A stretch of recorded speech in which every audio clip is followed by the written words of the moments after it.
Daniel was casting death the lions taking for a prey. Daniel was casting the lions death the lions taking for a prey again.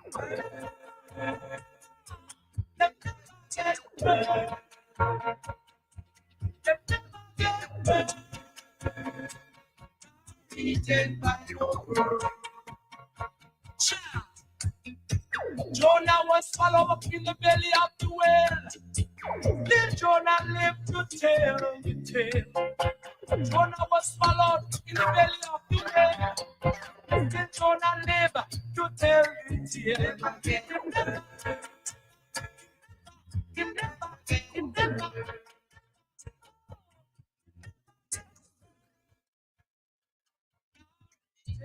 Yes, we have a good show for you. This one, yeah. Oh, plenty of notes, plenty of notes. We are strive and a reach for the goal. Them a fight and a fight through them in control. Them a real asshole. But a long time, we a fight for your slice and the bread. Them a scream and a dream and a wish me for dead. But I got off we head. I know just now, we are scream and a cheer for the team. Them a plan out for bench, we and them rule supreme. Like a them want to clean. Well imagine, we are trying move out of the shop. Them a cry and a spy and a try stop we clock. Guess how we walk we back. Tell them so we bless. Tell them we bless. Tell them we bless. Tell them we bless. Tell them we bless. Tell them we bless. Tell them we bless. Tell them so we still have life. We no stress. God light shine on we and no walk west. Screw away your man one pray. We no press. Bless up who down when we for the rest. Tell them we no block like God and we no this. Only follow we like peace so them a guess. How come we still look clean and them a mess? Eventually they will see. Who is watching over me? Help me shine like stars above and give love to who show us love to. We're flying high like the morning dove. God of bitch look your fit like glove. Say like that. We are strive and a reach to the goal. Them a fight and a spite through them in control. Them a real asshole. But a long time, we a fight for your slice of the bread. Them a scream and a dream and a wish me for dead. But I got down with dead. I know just now, we are scream and a cheer for the team. Them a plan out for bench and them rule supreme. Like and them want to clean. Well imagine, we are trying move out of the shop. Them a cry and a spy and a try stop with clock. But guess how we walk we back. Tell them so we bless. Tell them we bless. Tell them we bless. Tell them we bless. Tell them we bless. Tell them we bless. Tell them we bless. Now see me spend my last to impress.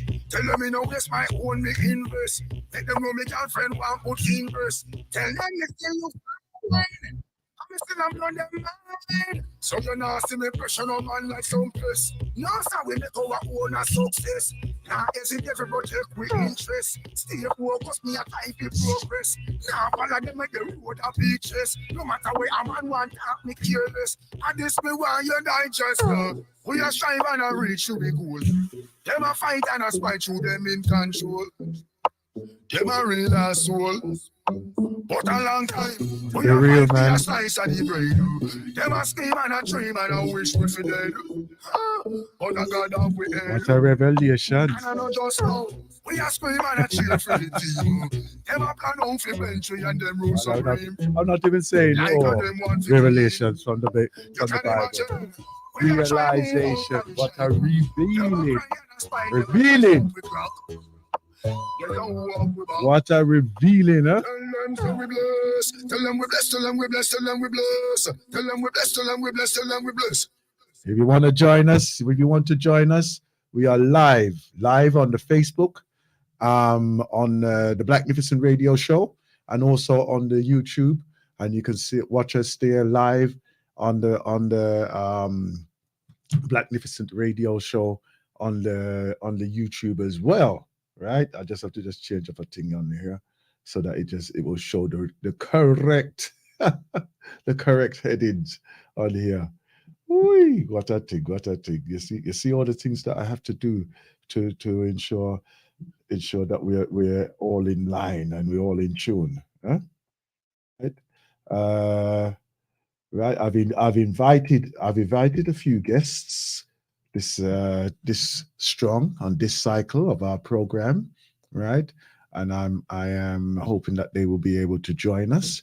And it literally is a last minute thing. So if they join us, I will be very, very grateful. If they can't, well, there'll be other occasions as well.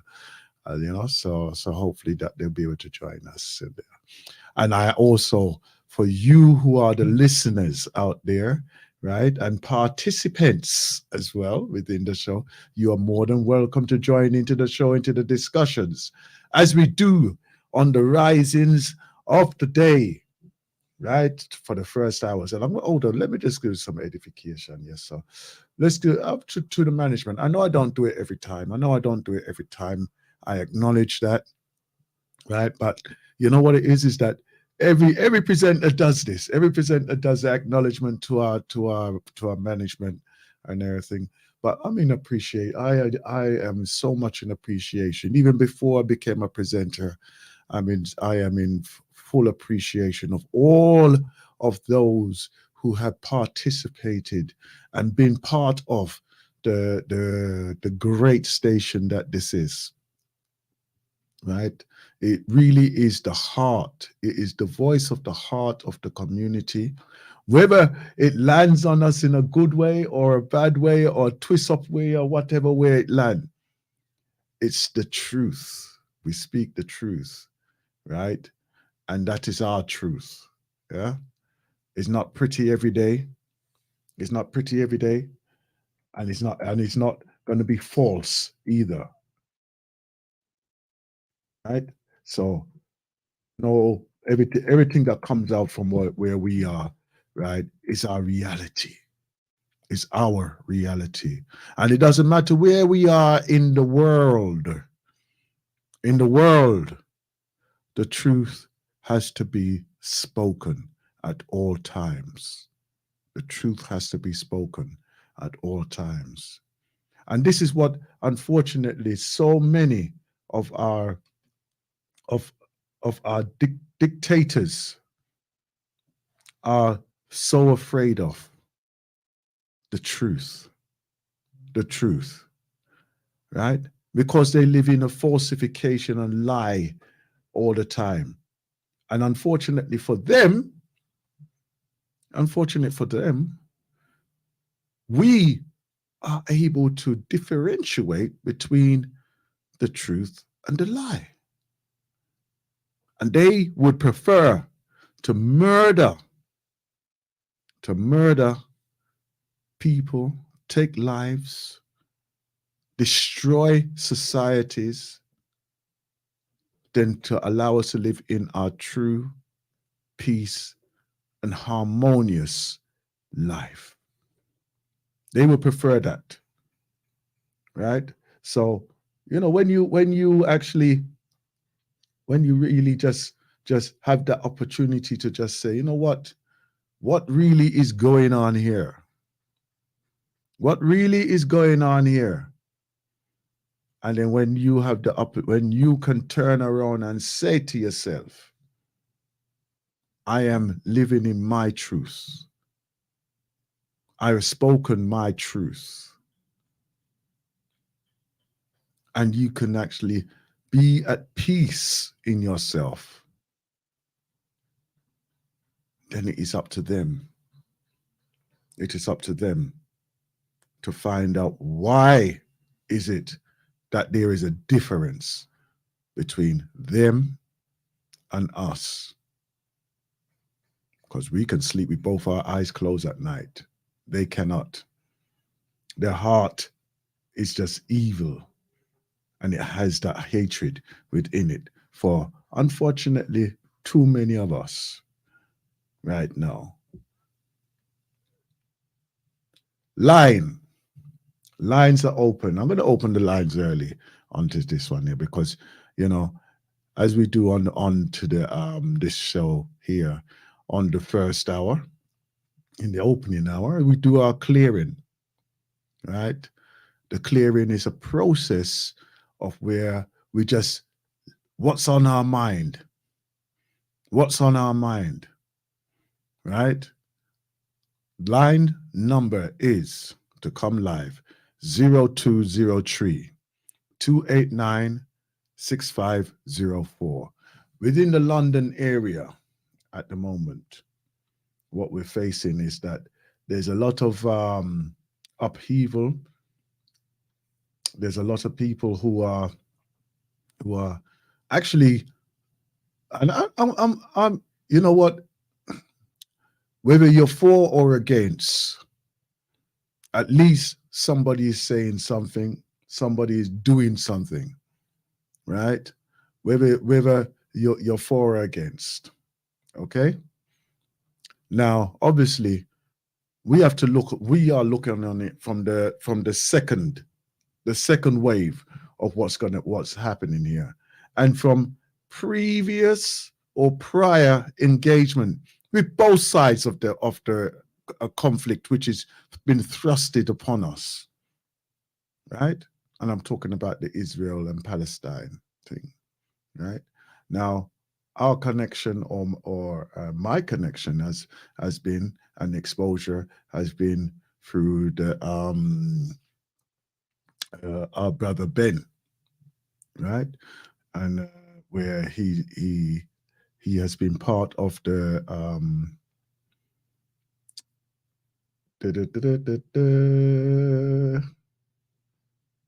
Hebrew Israelites, right?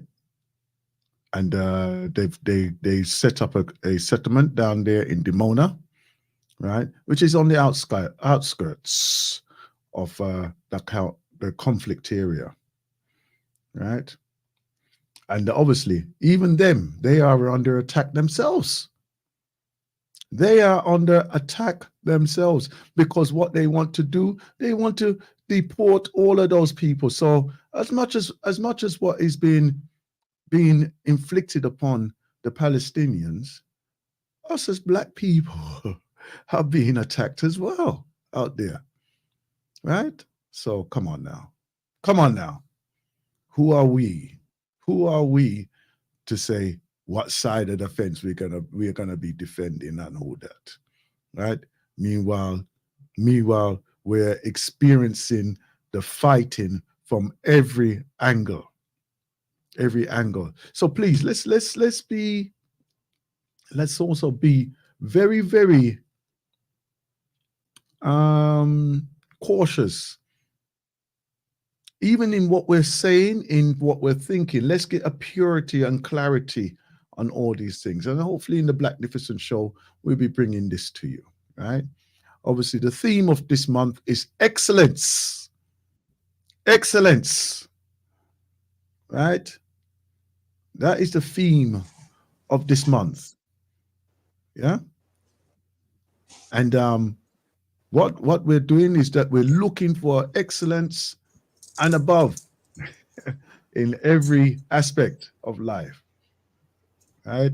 So here on the Galaxy for we.net, we are ready for you. And I would like to say welcome from the sunny side of the street, our sister Sandra. I don't say that I wasn't expecting her to come today, so this is the last minute that she pushed herself up in this. Right? More than welcome still. More than welcome. Watch her look at this big smile she had to me now. You see, because she's knows she's out of reach. Yes. Yes. She feels safe now. Safe distance. Yes. All In the right. sunshine. They must beat the sunshine. I'm getting an echo for some reason. I don't know why. But I'm getting an echo. And I was Elia, hearing so it as well. I've not got my devices on. Do you want me to go out and come back in? not yet. Let's see if Echo. it gets any worse as we're continuing. Okay. Yeah. Anyhow, how was your journey, my sister? Okay. Yeah. It was uneventful. It was actually, I can't complain. Oh gosh, I not a can't smooth complain. ride. I made a decision. Huh? Not a smooth ride, was it? What's that? Was it a smooth ride? It was a smooth. Yes, it was a smooth ride, and it was via. I made a conscious decision to go direct, and yeah, it was a smooth ride, and the connections were as they were, and I daylight hours got through immigration in daylight hours. Now they say that form needs to be completed before you enter the plane. So you do have opportunities on the plane and or at immigration to fill in a paper document. They're still allowing that then, but yeah? It does it make it easier? I think under duress, because they recognize they're allowing it under duress, because I believe they recognize there still needs to be a transition of some description, because not everybody has is au fait with the technology. So, but that said, I believe, did it make it easier? I can't say 100%. It made it easier. Okay. In comparison to your experience, cut your down on some of personal the experience. conversations in terms of where are you staying, except how long will you be here, and do you have anything to declare? So it cut down on those three questions. With your personal experience, though, you found the process pretty straightforward now, yeah, right? Because we're talking about the board, the putting the details for the boarding, because it's electronic now, isn't it? Yeah. So the immigration that you used to get on the plane, when they used to say that you got immigration form, do you want it? They no longer have the conversation on the plane. It's now when you get off of the plane and you're standing in order to leave. So you're going to the first bit of immigration before you can pick up your suitcases. That they've got the electronic kiosk where you just insert your passport, what you filled in online, the two link up, because when I inserted my passport, it knew where I was staying, because I put those details online, registered those details online. They don't have the conversation in where are you staying, and I've stood in a queue on more than one occasion where individuals are thinking, well, they know the name of the hotel-ish sort of, or they know the name of the house-ish sort of, or they know the location-ish sort of, and they're having to go to one side and make phone calls, whether it be back to the UK. So that information Okay. is okay then. So already just to bring some clarity. Yeah, just to bring some clarity to this, then, right? We have to be sure of the addresses that we are transitioning to and from. Yeah. Okay. So please, I'm going to say to everybody, I'll say to everybody, when traveling, ensure that and also have alternative addresses. I would advise as well, if possible. Yeah, because You Yeah. never know. You may. Well, if you complete it. Go ahead. Go ahead. Oh, Karen. Yeah, carry on. If you complete it before you travel, it gives you the opportunity just to ensure that you have the details and you have them correctly.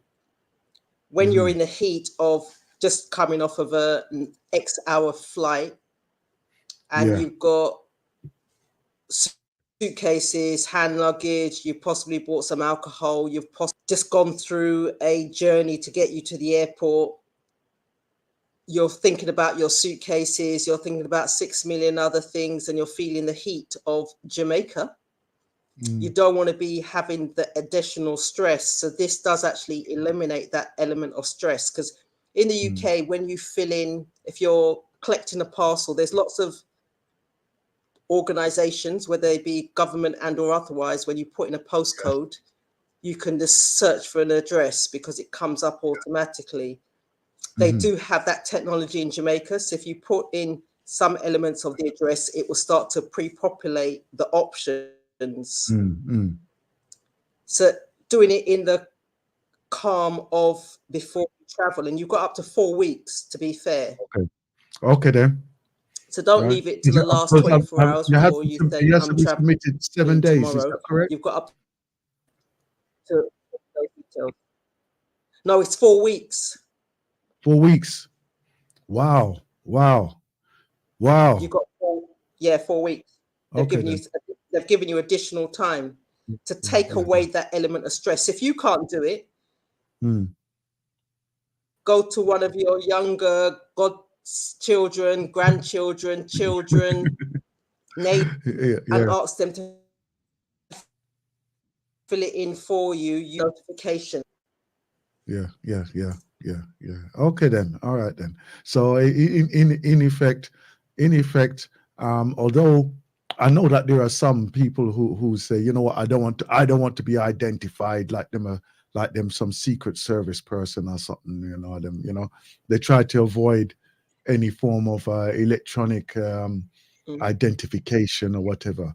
But in other words, if you're traveling, there's no way you can avoid being part of that system and society, isn't it? Yeah.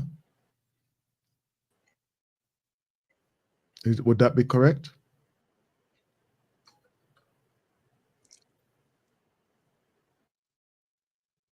Are you hearing me? Are you hearing me still? There isn't any, so you can complete it when you get to Jamaica. So when you're in the immigration hall, before you get to the immigration hall, I am, but this is choppy, so I'm going to come out and come back in again. Okay then. All right then. I'm going to come out and come back in. Actually, it gives me an opportunity to share something with some other things as well. Right. This one here, this piece I want to share. Okay then. All right then, Sister Sandra, you go out and come back in, because it's the line is not as flowing as what we usually have. But we'll see if we can get better, right? By re-entering into the streamline here that we have here. Right. This tune, yes, sir. This thing here. Let me show you something. Okay. This one here, the lyrics of this one here has been, I don't know why, but it's just been playing on my mind.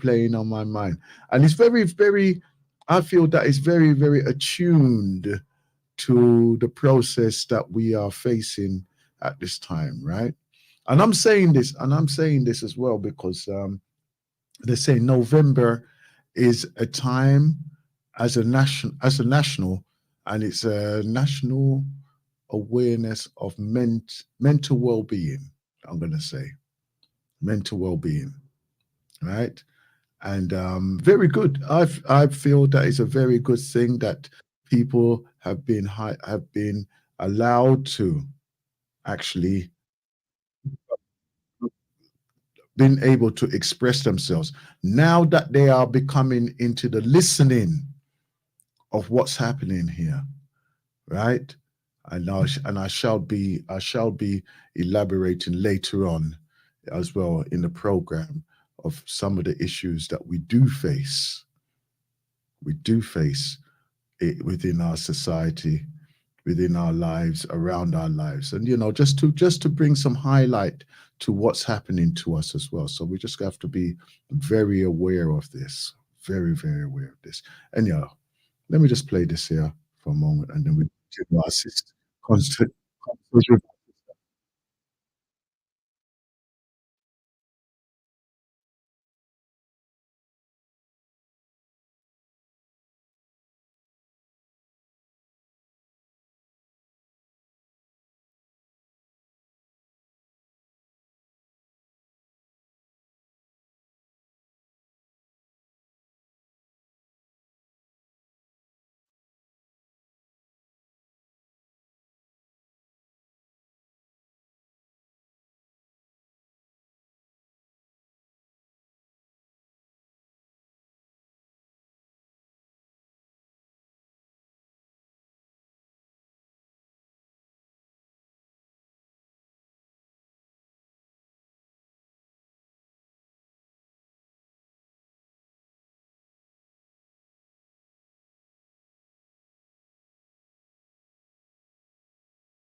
Yes, the journey of so many of us. The journey of us has been spoken in many ways, and right now, that's the one that has been saying it right now, and he's saying it loud and proud as well. So well done, well done. And if you okay, well, you take yourself out. Hmm? I'm good. Okay, then that's good. That's good. You're sounding clear and everything for me. Okay, Yeah. I'm not looking clearer, so I'm just seeing if I can sort out some. I thought you was hiding. Huh? Thought you was hiding them mosquito bite. So, Yeah. you know what I was going to do? I was going to sit on the veranda. I No, no, found no, no, no, no. Not this time of morning. They'll come and yam you like hell down there. I wouldn't even have minded the mosquito, but there was a lizard, so we're not yet on familiar terms. So I thought I'll leave the lizard outside. and I will deal with it in a little while. He said, you know, watch it now. Let me tell you something about lizard. The only thing you're supposed to be afraid of is anything that's got a bigger mouth than you. Okay? Yeah, but they move fast, so that's the challenge. So can you when they move, you move. That's why I've moved. So I've left them. I've left the lizard. I think it was a lizard. I don't even know if it was a lizard because I just saw something moving that wasn't meant to move. You didn't even bother to check what it was. You just move. I just moved. I figured there's plenty of time in daylight hours to check things that are moving. So, yeah, there's plenty of time. Oh dear. It's like when I'm at home, right? And I will just allow, like in the bathroom or lavatory, I'll just allow the spider them to come, so because you know that there's enough of this little fly them while going around, yeah. But I just say, Ewa, I know why you're here because you can eat all them fly there, you know. I just allow the spider them, man, you know. Yeah, but for me, they're not going to be eating the spiders quick enough, so they're not going to be eating the flies quick enough. So for me, I'm putting my spiders out. I'm catching them and putting them out. Oh man. Anyhow, you see, you're just not in tune with nature. Yeah, as I said, nature outside rather than nature inside.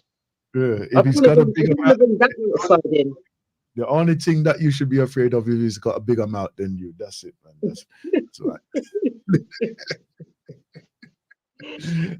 I'm thinking that on my next next trip to I was going to think my next safari trip, but I've not got anything planned, so I'll bear that in mind. Yeah. Okay then. All right then.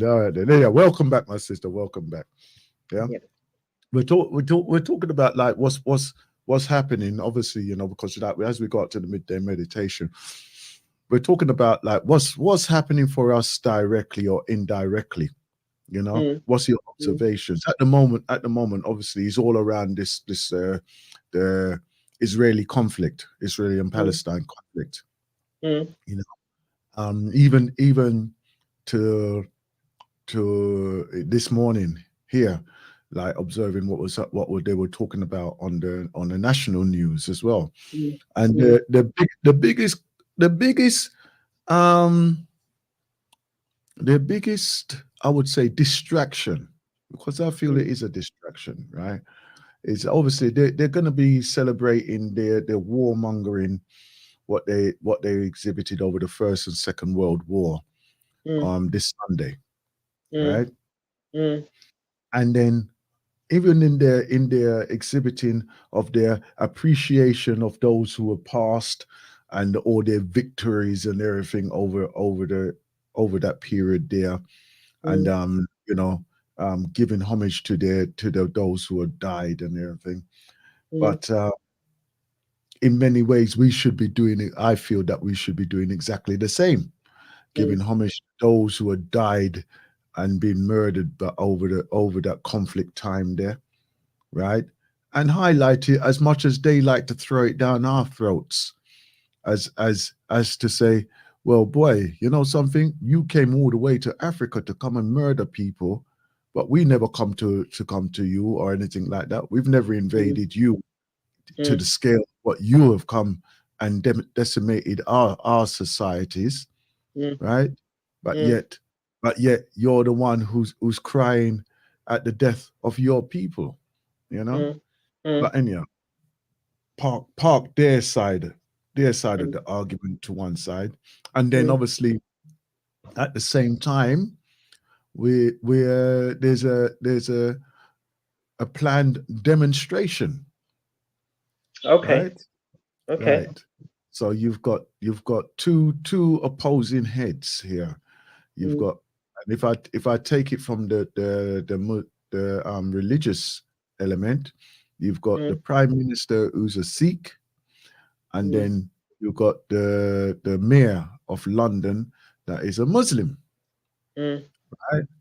So there's not a harmonious feeling right there, right? And then the conflict is that they're allowing this demonstration, the division right between it. They're allowing it, but the British public don't realize that both of them are against the British system anyhow. So therefore, they're causing as much disruption as they can and allowing disruption, right? But they're just going to sit back and say, you see, these barbarians, right? But nobody's seeing it like that. So in effect, I'm just saying, let's remove ourselves from all of that distraction and give homage to ours who passed over that period, right? And the conflicts that they faced as well. And in that, I would say do some research, right? To get to the understanding of what actually happened to us, because I know over the past few years, I've done that myself by looking on YouTube, right? And other information out there, and really get to know the impact of what that time and period was to the African, the Caribbean, and Black people in general, right? Because some of us seem to just roll along with the glory and woes of the Europeanized celebration, right? But we neglect to see the other side of it as well. Was there a celebration for Black people? Was there a celebration for the world of African descendants? You know, so So what's your take on it, my sister? What's your take on it? Because obviously that's my perspective. What's your take on it? So one of the things I failed to do, but everything is perfect and everything's improving, is because I was watching movies on the returning flight. So one of the things that I looked at was the genre. I think it was World Wars. I think that was the genre. So then in looking at World Wars, I looked at the movies that they had. So they had the traditional ones in terms of the ones that depict the war from the European standpoint. But the movie that I looked at, which I've seen before, was the Tuskegee Airmen. So I looked at Glory. I didn't bother watching Glory because they tend to show Glory quite a few times on the national TV, but they don't tend to show the Tuskegee Airmen at the same rate, or I've not noticed it at the same rate. So I watched that again and just thoroughly enveloped, just sunk down into my seat. I had they came around with the water and the orange and the drinks, and I had the equivalent of popcorn. It was nuts for me, and just thoroughly enjoyed just rewatching that movie and just seeing there's a clip where one of the airmen is in difficulty, so the two of them come down. There's a road nearby, so they come down. They land on a local road, and in landing on the local road, there's a chain gang out there, and individuals who I figure they were in prison, but they were out for the day, clearing the roads and keeping the sidewalks clear, etc., etc. So as they were there and the planes coming down, those who are guarding them are getting really excited, saying, well, we've got our airmen, they're coming down, they're landing, looks like they're in a bit of problems. And they're so excited, and the guys in the chain gang are thinking to themselves, we're going to be disturbed. They were feeling dejected.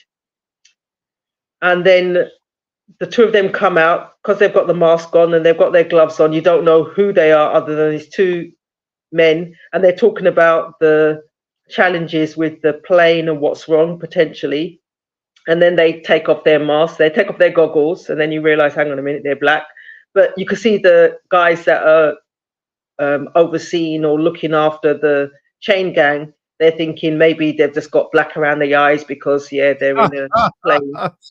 It's that, and then it's when they take off their gloves and they take off their mask. There was no denying that they are, and they use the words in terms of those people are flying the planes. They allow those people to fly the planes, and it was just amazing. Then the difference from them in terms of recognizing who was flying the planes, and then the difference from those who were in prison and were tending the grounds and were chopping using machetes or other instruments to tend the grounds, and their excitement when they thought, hang on a minute, there's one of us flying a plane, officially flying a plane. They hadn't stolen the plane, they hadn't done anything wrong. They had the uniform on and they were flying the plane. And you could just see, and it brought me back to that thought. The pride just well up under them. Yes. When we see one of us doing something, it takes away that fear that I can't do. It enables you to think, I can be what I will to be. But we don't always see it. So as young people, and one of the beauties of being here is that everyone you see is of color. Majority of people are of color. And it's just a different vibration when you see people in different walks of life doing different things, but they are all of color. And it just reminded me seeing those guys effectively who were prisoners, who were out for the day, clearing the land, tending the byways and the highways, and they were seeing people who looked like them, who were allowed to fly the airplane. And then even when Roosevelt's wife came and visited, and she wanted to go up in a plane, and they're pushing forward the white pilots, and she said, no, I want that one. And it was someone who looked like you and I. Took her up. And I don't know whether or not that element is true, even though I know that at that time the whole program was being supported by the White House. And it was because of that push by the White House that they were given an opportunity, quote unquote, because there were lots of dissenters saying that they didn't have the knowledge, the ability, the skill, the yada yada in order to do it. But I just enjoyed that film.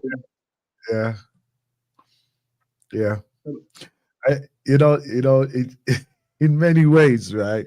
In many ways, even with the job, I know I don't talk about the work that I used to do, and I probably do undersell the position that I actually held in there, and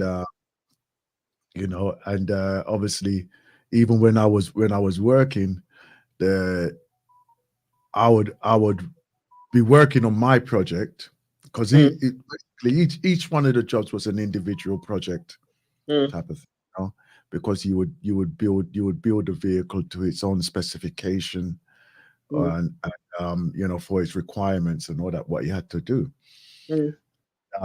There's been many a time that I'd just be walking around, and then a person would go, "Oh, I'm stuck here," or whatever, and I go, well, let me have a look. And then, they'd be there about an hour or something like this, and I'd be working on like 3 or 4 different projects at the same time, right, alongside my own, right. But it wasn't. I've always saw it as that we're all working in one area, and we're all doing the same thing. So it doesn't really matter to me, whether I'm helping somebody or not, or whatever, right. And then obviously losing myself in the fact of that I'm the only black person there, right? No, sorry. I am the one of 3 black persons there in a work environment of probably, how many of us? About 90 of us. 90 or 19? 90. Okay. So obviously, you know, my impact and everything is just what I'm doing. I'm just there doing that. But like it's very similar, because even when I've gone into different places like Germany, Italy, and I've gone to attend a meeting to give them some information. I would say 90% of the time it was kind of like who is he? Why is he here?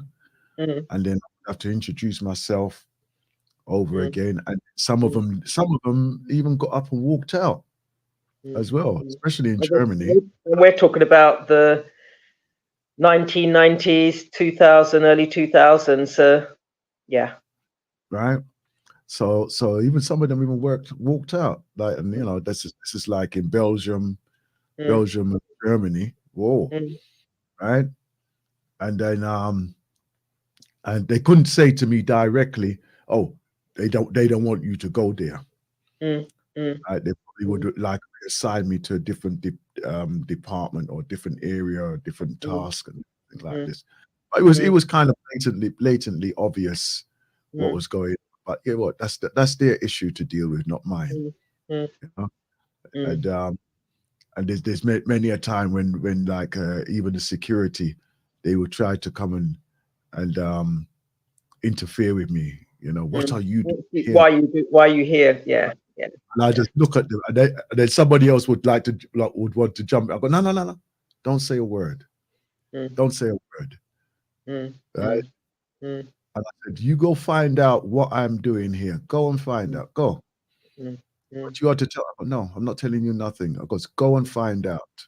Right. So that would waste them a couple of hours just to find out what I'm actually doing there. Understand? Right? all those little games I used to play with them and all that, because I know that I'm in the right. I know I'm in the right. And it's got nothing to do with them. But their mentality is that you shouldn't be here and all this type of thing there. Of course, in some places they're more verbal and verbal about those type of things, and they do take an offense to somebody of who's not of their hue being in their presence, you know. Yes. Yeah. So we would, you know, these things happen, man. It happens. Unfortunately for them, we are in everything and everywhere at all levels, and we're doing very fine. Thank you. Yes. We're doing very fine. I just wish that there were more of us, right? That we rise to that occasion, and show our presence and our prowess as well. Yeah, because we are the majority, but we're not always the visible majority in different walks of life. So exactly as I said that affirmation, I can be what I will to be. What do you, and I'm talking to our listeners and our family out there, what do you will to be? Do you want to be the next Lewis Hamilton? Do you want to be a pilot? Do you want to be Prime Minister? Yeah, even that. Yeah. And then it's a case of working towards it. But unless you plant that nugget, effectively we settle for what we've got, and then we complain. So how can you settle for what you've got and then complain and do nothing about it? To me, it doesn't make sense. It's true. So if anyone asks you how you're doing, you need to say you're happy because you've settled for what you've got. There's no point complaining because you're not prepared to do any of the work, and it does take work. No doubt about it. It takes work on self, no doubt about that. But unless you're prepared to do that for self, for the benefit of self, yeah. Sorry about this. Go ahead. Sorry. I apologize. No, that's okay. That's okay. But just going back to the conversation and recognizing, yes, this weekend there's going to be, is it this weekend? This weekend there's going to be the laying of the memorial. On whatever date the 11th is, there's going to be the minute's worth of silence. What I would encourage is that think wider than the information you've just been given. So you may choose to say, and in the past I've said to myself, why am I doing that minute silence? But I'm not doing it for the minute silence for the information they've given me. I'm doing it for the minute silence for the brothers and sisters who gave up their lives and stood in the firing line in order to provide me the opportunity of being where I am now today. Yep, exactly. And that this is a sentiment that I've covered that for quite a few years, and I had that as well, because even when they're there and they're putting up their like St. George's Day and everything, and then you know what, one year they were putting it up in the work area, and they all got their flags and everything like this, and I said, and I did say to them, I goes, do you know who this St. George is? Who this person that they're depicting? And he said, yeah, he's a saint of England. And I go, yeah. I goes, I want you to do something. I goes, just look it up on Google, right? Who St. George is? And I goes, tell me what color he is. And then when I walked away, they said, oh no, but that's not what we mean. And I go, matey. I goes, he's a black man. It's a black man that you actually celebrating. So carry on, lads. Carry on. As you were. I think they say. Carry on. And obviously, he like put a little bit of a downer in their little step now, right? But like, you know, just to tell them the truth. Tell them the truth. And it's not. And unfortunately for them, right? They do not know the truth. They've lived a lie so much that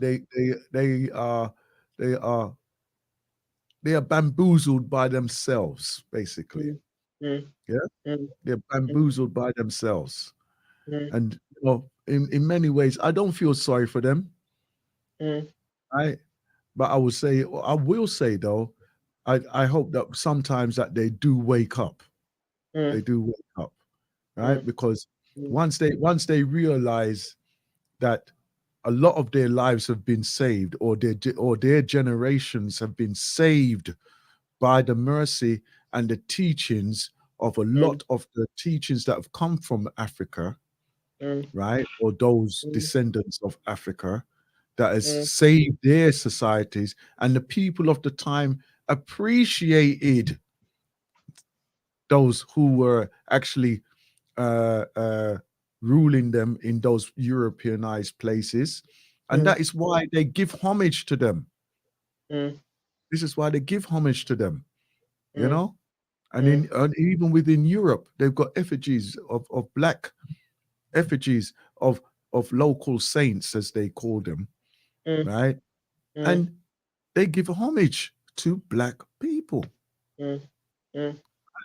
But unfortunately, it's been lost in translation in the distance.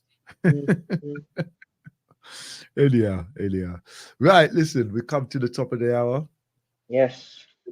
We come to the top of the hour, and it's time for our midday meditation now. Right? Would you like to lead us into our midday meditation, this John? Yes, I'd just like to encourage the family to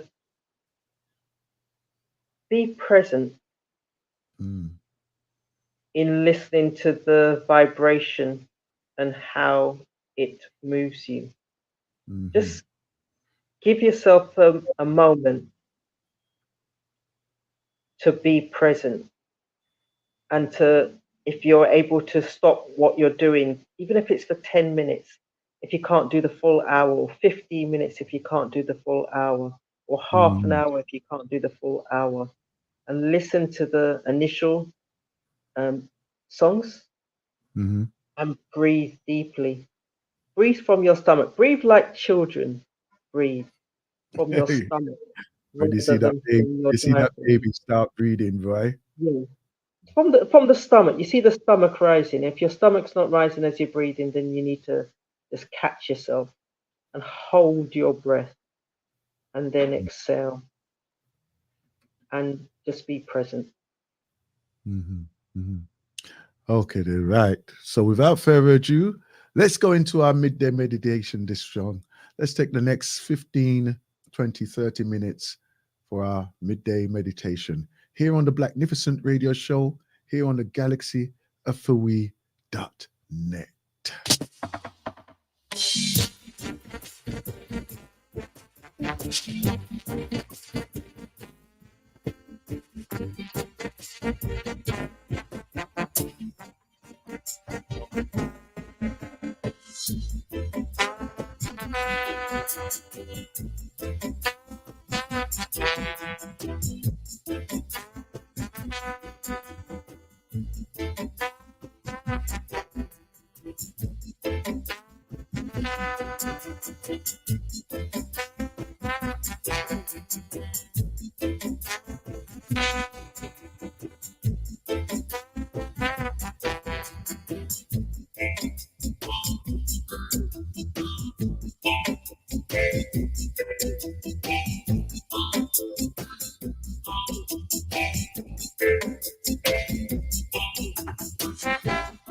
Yes, you're in tune to the midday meditation on Galaxy of FAWE.net on the Blacknificent radio show.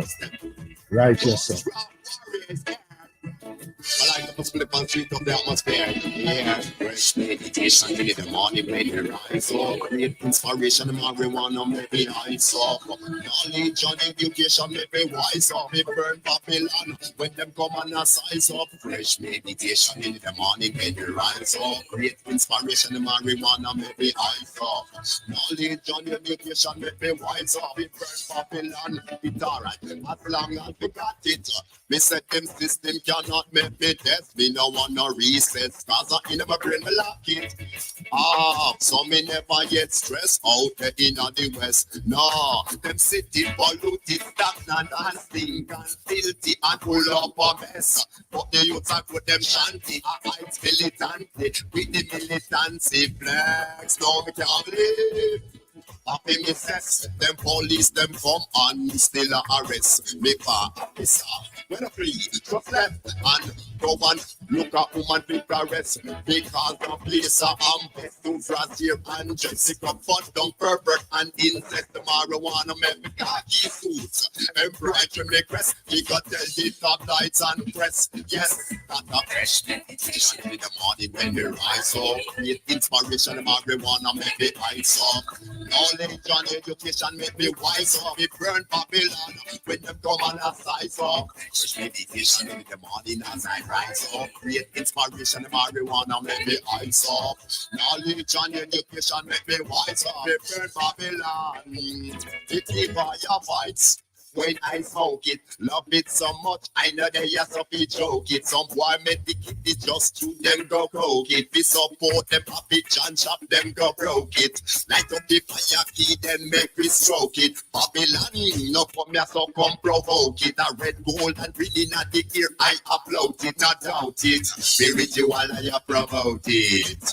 Fresh meditation in the morning when we rise up. Create inspiration and marijuana make me eyes up. Knowledge and education make me wise up. We burn Babylon when them come and a size up. Fresh meditation in the morning as I rise up. Create inspiration and marijuana make me eyes up. Knowledge and education make me wise up. We burn Babylon, it alright as long as we got it. Me said them system cannot make me test. Me no want no recess, cause I in my brain lock it.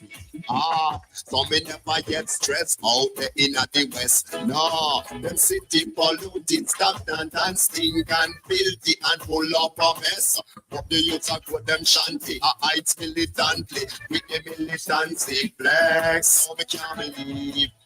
Happy me says, them police them come and still arrest me for officer. When I flee, just left and go and look at woman pick arrest because a blazer and best to Brazil and just up fun down pervert and incest marijuana make me khaki suit embroidery me crest because tell the top lights and press. Yes. That did bring us nice to the place. Days of old. The meditation is strong. Before. Calamar, we are going to know say what you know.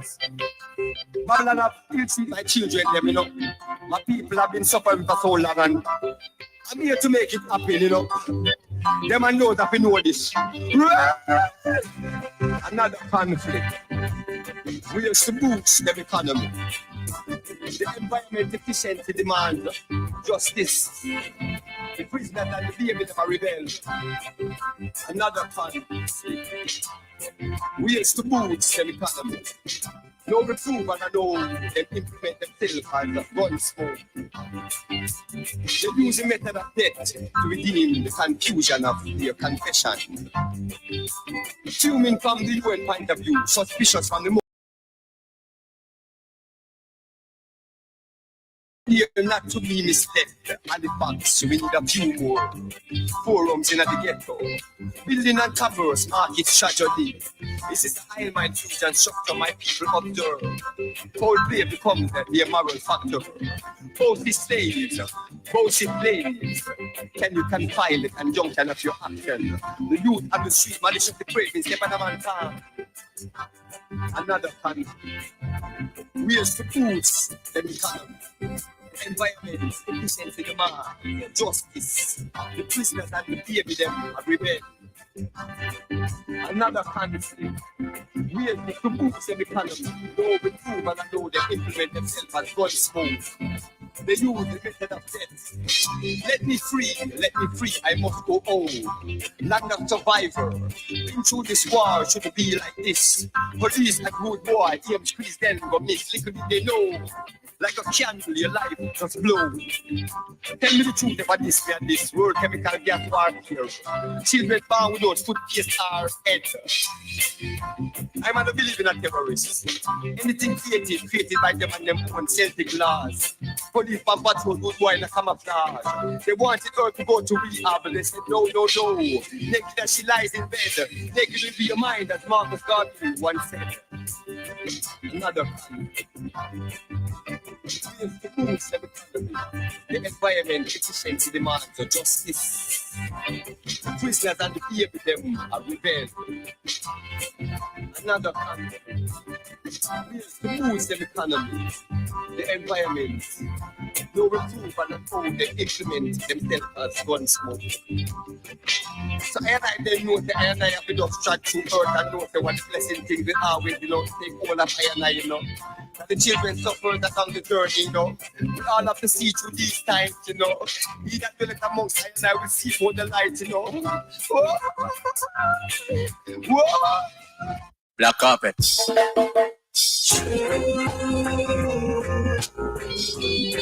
Just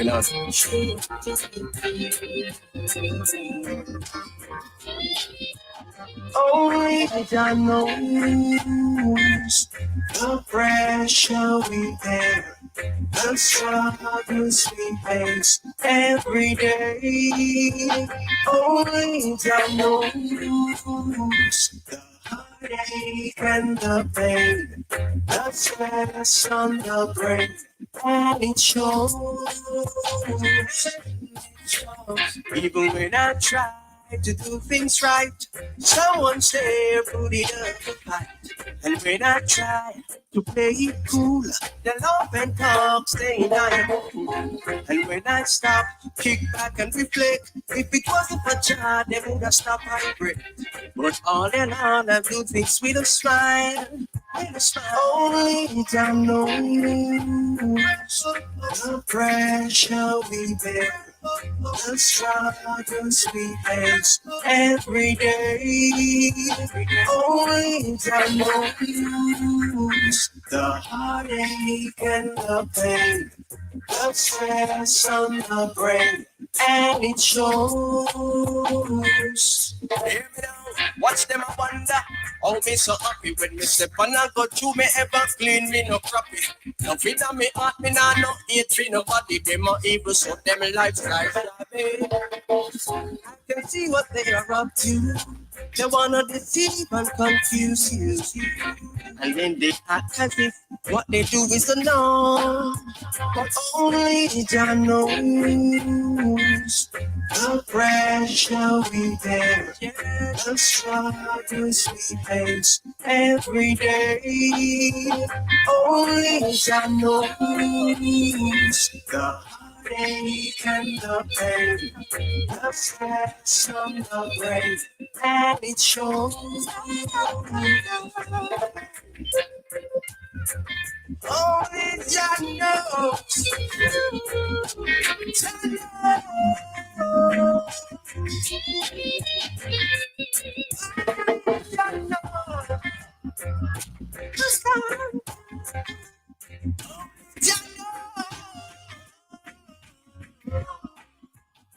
Only God knows the pressure we bear, the struggles we face every day. Only God knows the heartache and the pain, the stress on the brain, and it shows. Only God knows.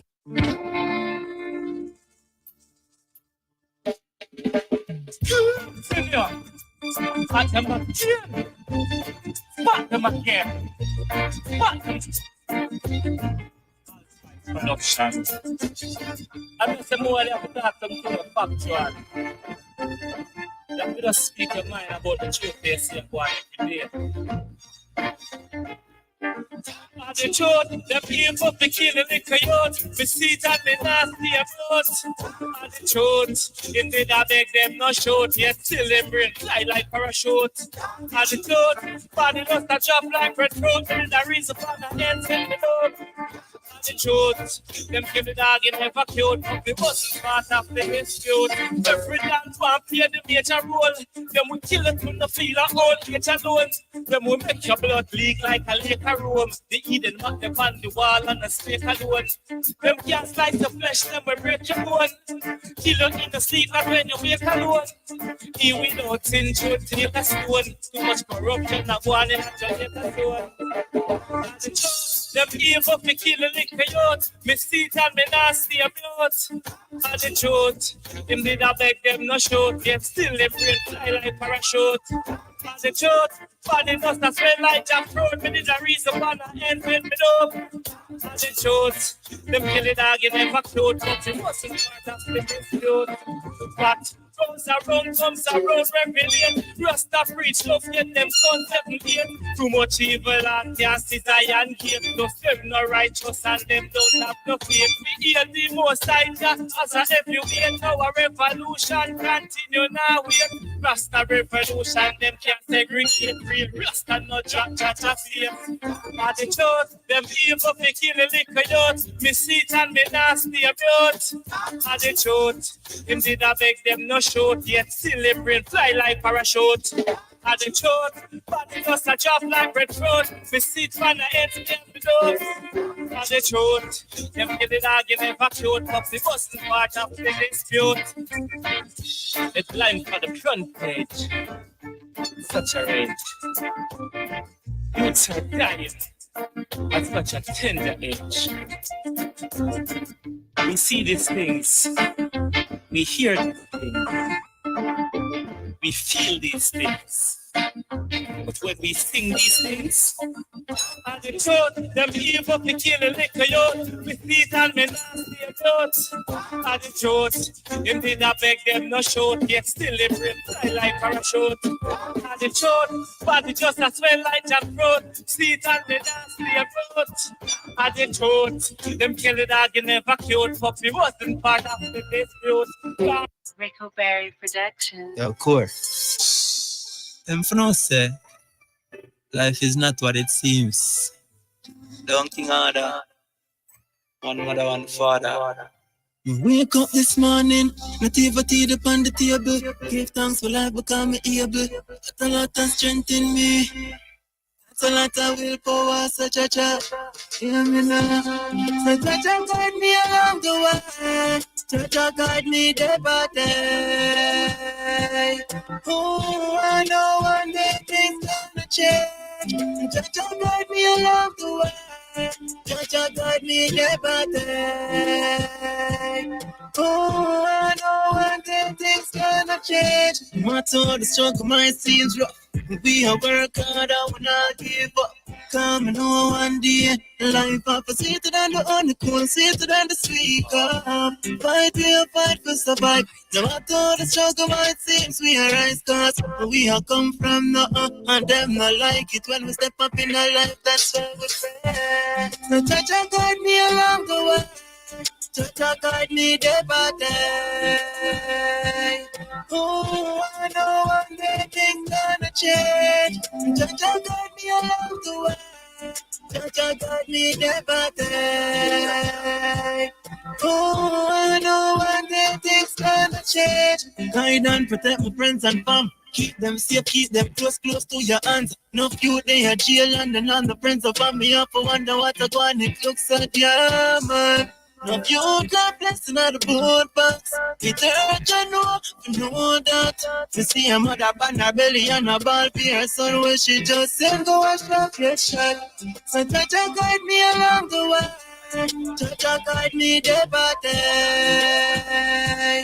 Oh, I know one day things gonna change. Touch and guide me along the way. Touch and guide me day by day. Oh, I know one day things gonna change. Not even food upon the table. Give thanks for life become able. Got a lot of strength in me. Got a lot of willpower. Yeah, Jaja. Wake up this morning. Not even food upon the table.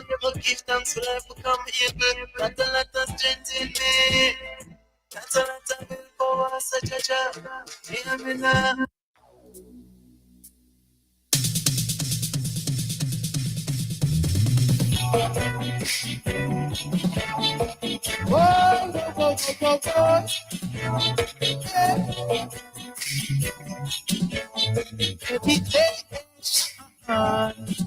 In a complicated society that goes against my sanity, still searching for the answers. Got to make it my priority, stand above the vanity, do my best, I never want to be conquered. So I took this journey within, in search of my peace of mind. Beginning of a new beginning, myself I seek to find in a higher meditation.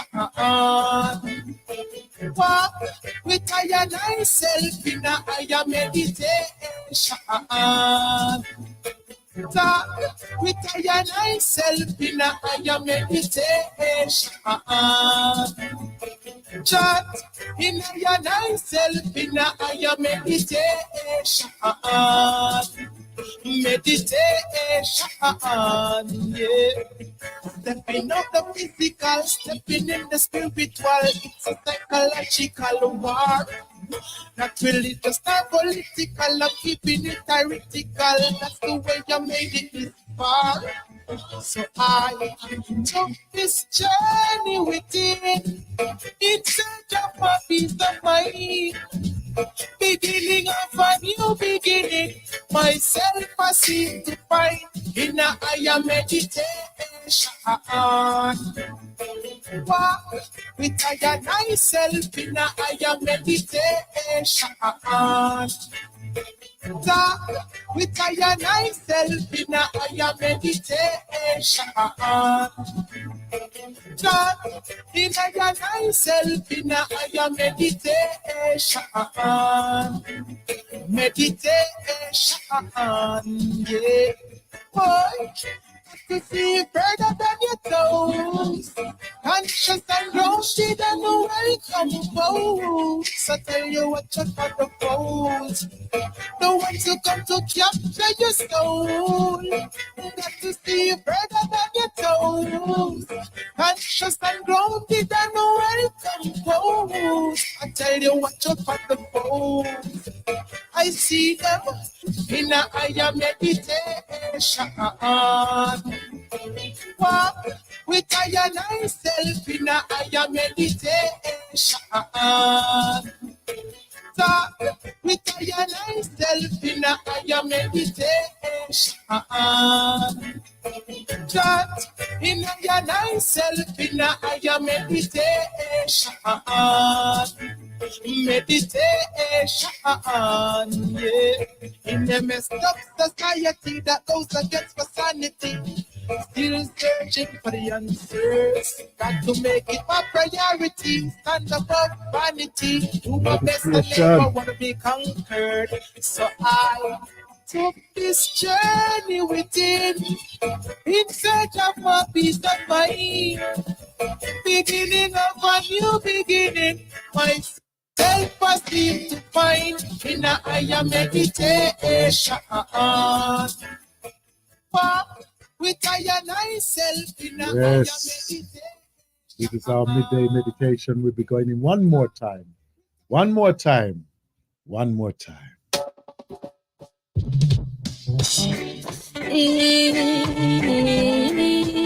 And pray.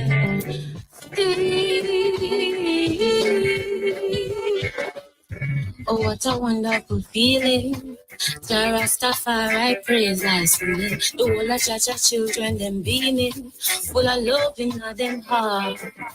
The love is everlasting and it's permanent. He gave it the herbs for the sacrament. I bless his images up with a reverence, full of love in my heart. The holy sacrament would I never be a crime. It's the sweetest incense to burn out all bad mind. I just want steam and praise ya, 'cause it's so real when I praise ya. I just wanna steam and it's no dream. I praise ya. All hail His Majesty, hail Empress Menen, benevolent and sovereign, embodiment of the Almighty, and the Almighty Goddess, set presidency balance. I saw me coach it on the challenge. Grappa, papa, rasta man and woman. Natural love, from the start. Yeah. The holy sacrament could never be a crime. It's the only thing that makes sense in this troubled time. Make me speak and praise Jah, 'cause it's so real when we praise Jah. I wanna scream and praise Jah. Hey, it's no dream when we praise Jah, Jah. Steam and praise, steam and praise, steam and praise. Steam and praise, steam and praise, steam and praise.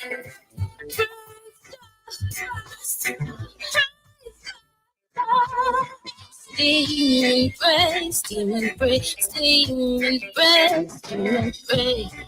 The Holy Sacrament could never be a sign. It's the natural instinct of praise God. Steam and praise God. 'Cause it's so real when I press God. Steam and praise. If you got some touch, let me hear you say yeah. Steam and praise. Steam and praise. Steam and praise. Yes.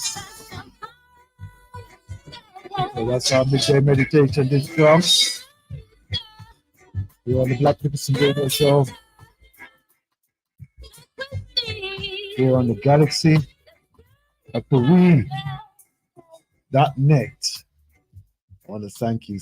Actually, I'm going to have to give out a big thank you to our sister, right? Because I gleaned most of those tunes there from listening to our sister Natari, right? Sister Natari, who is also a member of the group, the Blacknificent group there on the WhatsApp, right? So what I've done, I've collated those who can be contributory to our show, and we have a discussion. We have a discussion within that group about different various subjects, and I do glean a lot of material from there as well on topics of discussion as well. So, you know, that's our sister Natari on there. So, you know, I'm going to say, I have to say, thank you, my sister, and give full acknowledgement to a lot of the tunes that you played there, which I've shared on our midday meditation this strong as well. And big up your status, yeah, right? So you can get most of our shows on the Mixcloud as well. You can get most of our shows on the Mixcloud as well. So get on there, share the love as we do here on the Blacknificent Radio Show here as well, right? As we move from one state of preparation into our next state, which is obviously our ancestral voices. The ancestral voices comes from those of our past, those in our presence, and those into our future, right? The conversations of empowerment, of as they will call motivation right now, right? In other words, give you some movement, you know? So without further ado, I'd like to bring in a brother, right? I have given an open invitation to this brother anytime he would like to come in, and I do appreciate his works over the years that I've known him personally, and also, you know, the works that he has been done, also the process that he has taken on for his own personal well-being, right? And also the process that he's actually engaging at this stage as well, right? And in many ways, I have admiration for this brother's tenacity, and also his ability to actually make things happen, right? And it's very important that we actually acknowledge that. Very important, right? So it's not just the likes. Let's give full acknowledgement. So if anywhere you engage with this brother, give him full acknowledgement. And this brother is brother Dean Akoy, right? Now he's doing a series. He's doing a series, right, of interviews, right, which you can get them on the YouTube, right, and it's called the Sigma Man, the Sigma Man, right, the Sigma Man, and I would say, right, it is an interesting view and perspective of where we are, what's our journey as well, and also the participants within there, right? Selected, very well selected individuals there, and I hope that it does gain the notoriety of what I feel that it should actually be right across our entire communities, not only here within the UK, but also right across the world, because it's very important that we have these levels of conversation and open our minds and our development to those conversations. As you know, the theme, and I think that is very appropriate that we have this uh, uh, piece of works. I was going to say piece of works, yes, right. That we have this piece of works here, and that we give it full acknowledgement. Also, I would like to say, right, thank you to his guest, which you shall be hearing as well, right. And this is a brother called Kevin Bennett, right. I haven't met him personally, right? But it's very interesting, and I would say not too dissimilar our lives either, right? But what I'm going to do, I'm going to come in about halfway, near on halfway into the discourse, right? Mainly because of the gems that is going to be imparted to us. And I would encourage you, right, that if you hear anything that you can actually um, uh, that would be impactful for you, or you can actually see, whoa, that's probably me as well, or I could learn from something like that, or I could implement something like that into my life and thing. I would say take note, take note, and let's push this thing further. Okay. So as you know, this month here is excellence, right? And if you want to go and subscribe to this particular YouTube channel, and I'm encouraging you all to go and subscribe to it.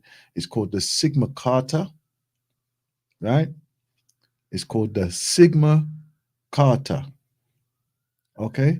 And I would encourage you all to do this. And this one is called the Plan A with Kevin Bennett. Okay. The Plan A. So this is halfway through the conversation that he was having there. And I hope that you enjoy this. Okay. So without further ado, let's start. We invite to our table of the ancestral voices, this strong, Kevin Bennett, and the host of ooh, hold on.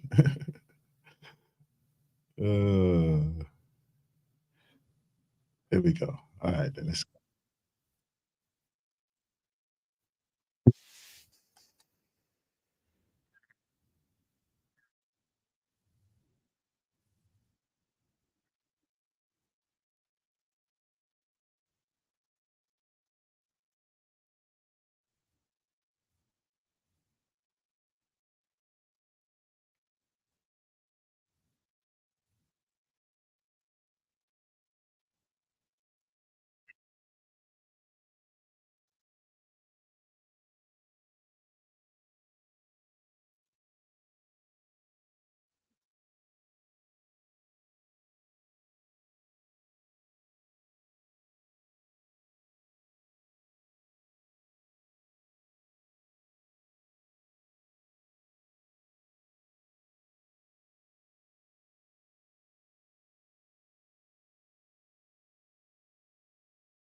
Okay, is that working now?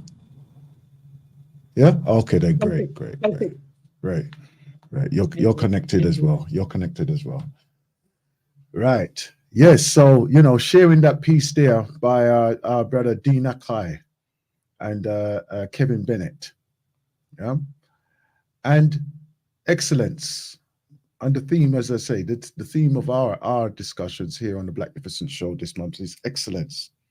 Seeing it, hearing it, and being part of it. My God, these class really take your eye in a different direction, man. Yeah. It's true. It's true. You know what happens? Unfortunately, if you don't exercise your eyes too often, they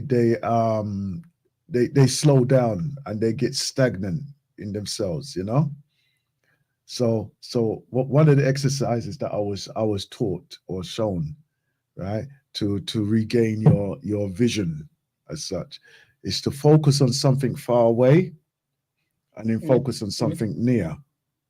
And then the quickness of you can do that focusing, and the more amount of times you do it, you just do it for like 10 minutes a day. Yeah. And that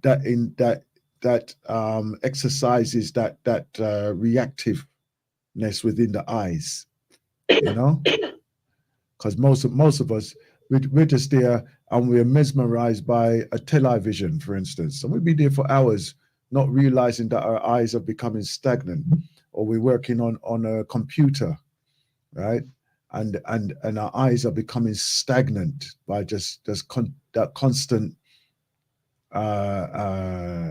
brightness from the computer and things like this, and we're not exercising the to and fro focusing. And then all of a sudden our eyes get dry and we get tired and all them things there, not realizing that we're not exercising our eyes. So even though I'm using some aids at the moment, doesn't mean that I'm going to be stuck in this type of state for too long, because we're too young. We're too young. I'm only middle age right now, so we're too young for them things there. Amen. But it can be, huh? No, I hadn't. I think I'm not sure if there's an echo, but I hadn't appreciated, because we talk about every other muscle. If you don't use it, lose it. And we often think about that in terms of our brain and or other parts of our body from an exercise point of view. But I've never actually equated that to eyes, which, like you say, work in exactly the same way. If we don't do those exercises, and I love what you've just shared with the family and myself, yeah, it can make the difference and slow down the onset of young age. You know, because like, you know, most of us say, oh, I can't see properly. No, it's old age. No, it's your it's your inactivity, right? It's like the mobility, Yeah. You know, I've seen it that, you know, like people come to an age and they just stop doing. Why? Because them say, oh, I'm at that age now. I don't have to do them things no more, right? Because like even when I'm in the gym and I'm training, right, I do get the side glance of saying, what this man I do? You know what I mean? Right? But the thing is that when I'm in the gym, I'm just like a 20-year-old. You know what I mean? And I don't see why I'm not. It might look strange to some of these youngs, but you know what? I don't give a damn, because you know what? I'm just like you. Yeah, but then what you're doing that from an exercise point of view, whether or not you're 20, 30, 40, 70 or 80, it's the weight and the repetition. It's not to see how much you can lift in terms of a dumb weight in one hit, because that's not exercise. That's going to kill you. If you think I can press bench 100 or 200 or whatever. Exactly. Like my bit. Although in my head I probably think, yeah, I could do them things. That's no problem, right? But physically, the body gonna say, no, you can't. You know what I mean? He's gonna correct me. But you know what? You just go in there and you just do what you need to do. Yeah, do what you need to do. Work with the confines that you have and build what you've got, rather than break what you currently live in. Exactly. And that's what you end up doing by overexerting yourself. One of the things that I was able to, or what I saw, what they shared on that last clip there, right, was a physical exercise, right? That those who are doing things in the excellence, right, that they would incorporate some form of physical exercise, waking up in the morning and then getting physical, you know. They would do something like, even if it's like doing yoga or going for a jog or run or whatever. And I remember doing a course many years ago, and they had this trampoline thing. Of course, yeah, I went out and bought a trampoline, and I was on that time thinking, yeah, well, it is what it is type of thing, you know. I'm not paying much attention to it, to be honest, right? Mainly because I was very physical. I was very active, anyhow, physically, right? So if anything, it was probably more additional to what I was doing anyway. And then when somebody broke it down to me, he goes, no, those type of things is for those people who ain't doing nothing. You know, those, you know, like the person who just get up, go to work and come back and that's it. You know, because someone like you who goes to the gym 3, 4, 5 times a week, right?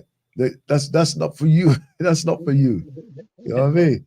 So you know, anyhow. So but it is important. It is important to get yourself motivated to the extent of, because like I would say that even myself, I'd go through the let me just sit down here for a moment, and that moment goes into an hour, 2 hours, 4 hours, right? And I'm sitting in the same place on the sofa. You know what I mean? Right? And I'm thinking, whoa, that's a whole day just wasted right there. Yeah. So, you know, it's to get yourself motivated. What do you do, my sister? What do you do when you find yourself in that stagnant state? So what I've learned to do and what I am telling myself is I always keep my promises. So if I have promised myself that I'm going to go out and do something, and the trick about this isn't necessarily, and I'll use the word trick in inverted commas, it's not to say do the most difficult thing.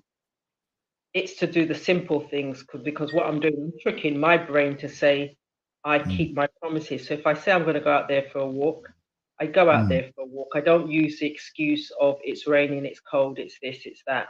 If I say I'm going to do something in terms of read something, or I'm going to go and do some research or do some writing, I do it because I'm encouraging and telling myself I always keep my promises. So what I found when I was I was visiting in the UK recently, and sitting down and watching the television and feeling I'm drowning because I'm getting into a show which, quite frankly, wasn't enriching me. It wasn't adding to any of the knowledge I need in order to progress. It wasn't making me feel good. In fact, it was actually making me feel depressed. So it was a case of, you know what, switching it off. I was around someone else's house, so I couldn't necessarily switch it off, but I found my book and read a chapter from the book, because I know that that chapter within the book is going to enrich me. So in some of the it's not disrespectful. Oh gosh. No. It's not disrespectful either. I'm respecting the fact that I'm in someone else's home and that's what they're watching, but I'm just going to not choose to engage. So when the advert comes on, you want to have a conversation. Yeah, we can have a conversation. But what I'm not going to get done, I'm not going to get swept into the program, because once I've watched one, I'm going to want to watch the other. And I recognized that when I was coming back and flying back. I was watching something on Apple TV, and it's a series. I've worked out it's 8 episodes. The reason why I know it's 8 is because I got to the end. But what I found myself doing is, the first episode I watched it all the way through. The first segment I watched all the way through. The second segment I watched all the way through, and then I thought to myself, you know what? If I keep doing this, it's going to take up the whole of the flight. However, I can feel myself getting sucked in. So what I started to do from there on in was fast forward. So that's why I know the only other chapter which you cannot, or the only other series which you cannot fast forward, was series 8. But all the others you can fast forward, and I was doing that, fast forward. So if I insist on sitting down here, because you would have catch up in the whole flight and numbness would have set in. Yes. So that's what I did, and it was a second flight that I was on that I looked at the various genres and saw that there was one in terms of war, and that's when I saw the Tuscany Air Force, and the story in terms of the black pilots and what they achieved in the Second World War. Talk about that series, right? I think it's a new series over here in the UK, right? Bass Reeves. He was a Texas Ranger, right? Okay. Apparently they based the Lone Ranger on him. All right. Yeah? Okay. Right? Okay. You know how Hollywood is. They couldn't have a black person being the one capturing these people, so they had a white man out there doing it. Yeah? And even as extreme as it is, because even with I'd heard in terms of Bruce Lee and what That's he right. was doing his character was captured by a white character who looks slightly David Carradine. Yeah, David because Carradine, yeah. they didn't want someone who didn't look like the minority to show the knowledge and the skills skills that is acquired as a result of the martial arts. But that's the story of all our lives. But then the trick is, do we sit back and fold our arms and say, "Woe am I," or do we do something in order to change our outlook? What it is for me, right? What it is for me. I mean, like, I've seen this from a very long time ago when I was younger, anyhow, right? And what put me into that state of mind of seeing it from a different vision was not only the organization that I was in, right, but also the way how they reacted towards Black people being oppressed. So like when you had places like South Africa and things like that, and I'm thinking, well, if we're talking about world peace and harmony and paradise forever and all this type of thing there, why are they not highlighting the injustices of other people? Yeah. And then the only time that they would do it is when it affected them directly. So when they were being oppressed because of their religious faith, right, or where places that they were being banned, right, because of their religious faith, right, that's the only thing that they would highlight, not the injustices of the time, like the racism, right, or apartheid, anything like that, you know. And I thought, well, that's not right, surely, you know. But you know, that's how they wanted to operate at that time. I don't even know what they're doing right now, right? Because I don't really associate with them in that way. But if they're still in that mindset, then you know that's the limitation of their mindset. But it's not my mindset. You understand? So anyhow, so I just just like to highlight that part. And like as I say, it opened up my mind to have that open view, right? And what is exactly are we doing about it? What can we actually do about it? And like for me, it was a case of, like, for instance, we're talking about the films there. If they don't want to give us any notoriety of films, then go and make it ourselves. Right? And I say that we've been very blessed that we've actually experienced that. We grew up in a time of where filmmakers were making the films for themselves, right? Although you know, quality and scripts were very let's say precarious, right? But even though they are doing it, we need to be taking control of our own art forms. Yeah. And then you know what, if you make it, people will watch it. They will watch it. You know what I mean? Admittedly, it probably won't be as rewarding as like some of the Hollywood films or anything like that, because that's an industry onto itself. But at least that you would say, you know what, I made a film and it's going to be seen. Yeah. And the rewards might not be as great as what a blockbuster would be, but at least it's been made and the story has been told. So I think that's the stage of what we are at the moment. Like there's been many a play, many a film, many music that has been expression of our culture. You know? And I would say where we can, let's support. So it's either, if we're going to sit down in front of the television, let's sit down in front of something that has people, majority of them that look like me, or there's a storyline, or there's something in it that's going to enrich my understanding or overstanding of the present state.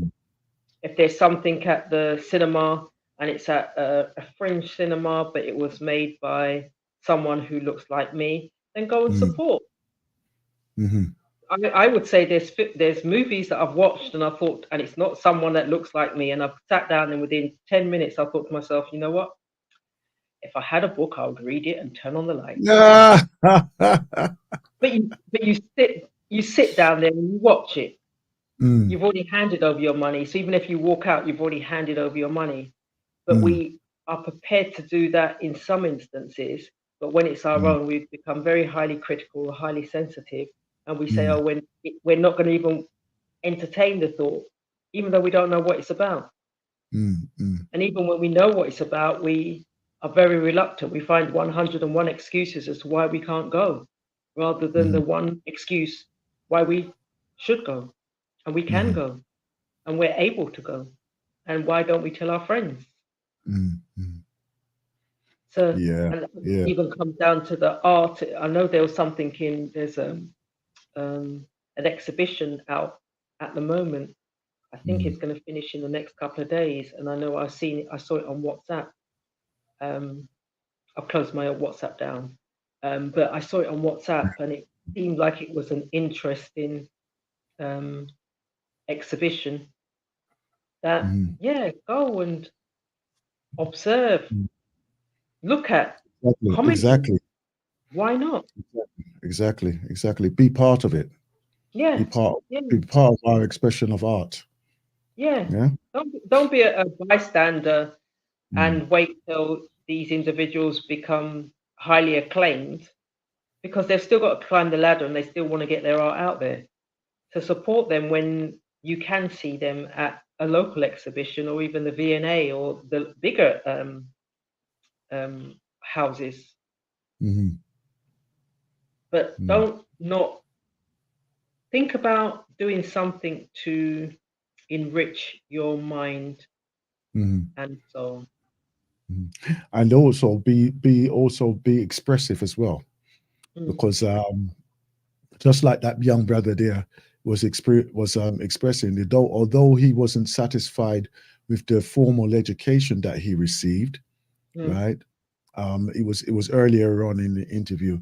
He like myself only started getting a satisfactory education when we entered into college. And that is when we saw the actual momentum of the education that we were actually having and receiving, and it making an impact on us, and it was very similar for him as well, so that don't be afraid to be expressive, no matter what level you're at either. You don't have to be a professor in a subject to actually share your opinions. Sometimes the journey is more important than the actual result in some cases as well. Because like even when I look at or read some autobiographies, right? The interesting part for me is the individuals that has been impactful within that person's life, right? That has pushed them through the different layers of their lives, and then obviously, how did they get to what they are, where they are, type of thing. And then it's one of those Jacob ladders type thing. Is one hits another type of thing, and a lot of it could be a communality of something, or like it could be a faith-based, right? Or it could be an experience-based, but like there's always something that is pushing one to the other, and how one act of one person could be a lifetime's act for another. One act could one act of one person could be a lifetime influence to another. Yeah. That's what I meant to say as well.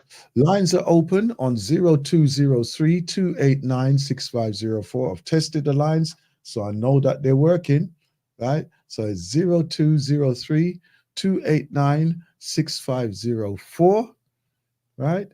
And also the text line is working. I know that as well on 079 47 479 219. Okay. You can view us live on Facebook and on the YouTube as well. I know we got a few viewers on the YouTube there as well. So yeah. And yeah, so welcome to the viewers on the YouTube who's watching us there. Yeah. Welcome. But it's, as you said, in terms of excellence and journeys, so it doesn't happen overnight. No, it doesn't. Be prepared to do the work. You have to do the work. If you've done the work, the rewards will far outweigh what you're thinking of. And why do I say that? Because we may be thinking small, and we may be thinking, oh, it's not for me, or I can't do, or having those challenges. And life will always throw us the challenges. But the question I would ask is, what are you doing with the opportunity, the knowledge, and the skills that you have? So as Brother Aston mentioned, from a schooling point of view, you may have not succeeded, whatever succeeded looks like in school. But that brings me back to that maths equation. It's not the answer in maths, it's how did you get to the answer? That is the key. And it takes work in order to get to the answer. So we shouldn't sell ourselves short. Let's be prepared to do the work in order to achieve our purpose in life. And if we don't yet know our purpose in our life, keep putting one foot in front of the other until when you find your purpose. Don't relax. Don't settle for second best. And don't settle at all until when you're comfortable and you're happy from a purpose point of view, that you jump out of bed in the morning with that vigor and that vitality, because there's something that you want to do. There's something that you need to do. There's someone that you want to speak to. There's some work that you need to do. There's some exercise that you want to do. There's something that you've got a plan. And in order to achieve that plan, there are certain activities that you need to do, and you're working towards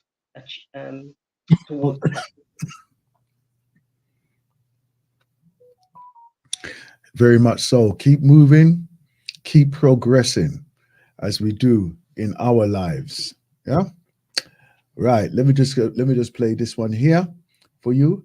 As I say, the lines are open on 0203 289 6504. Okay. Let's hear from you. Let's hear from you.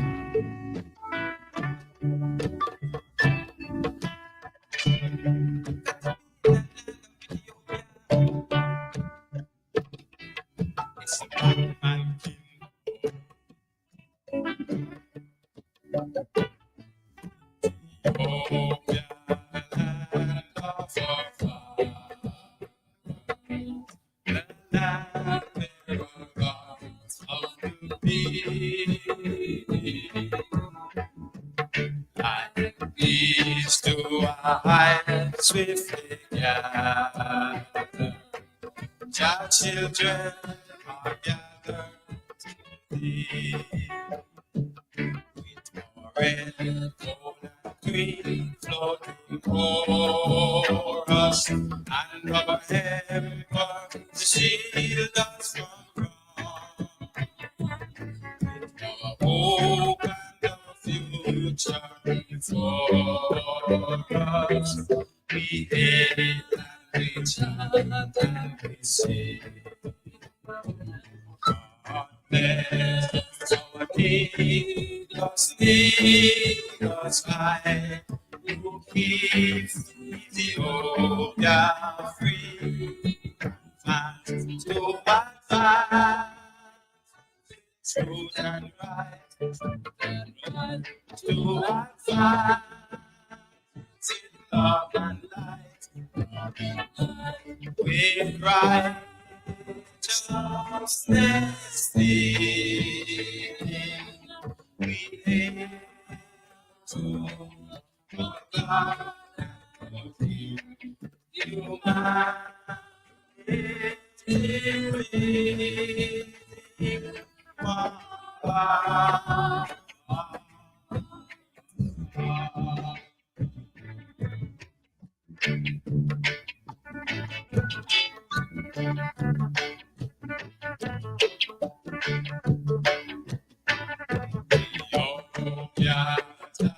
Once more,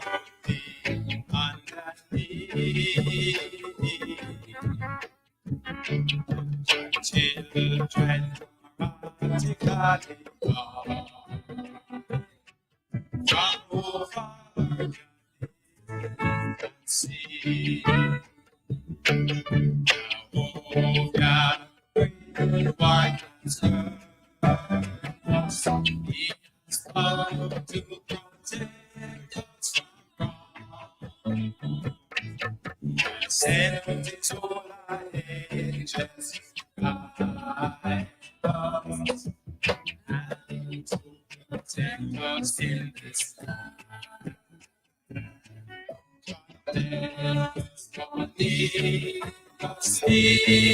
God's life, to keep Ethiopia free, and to abide with truth and right, to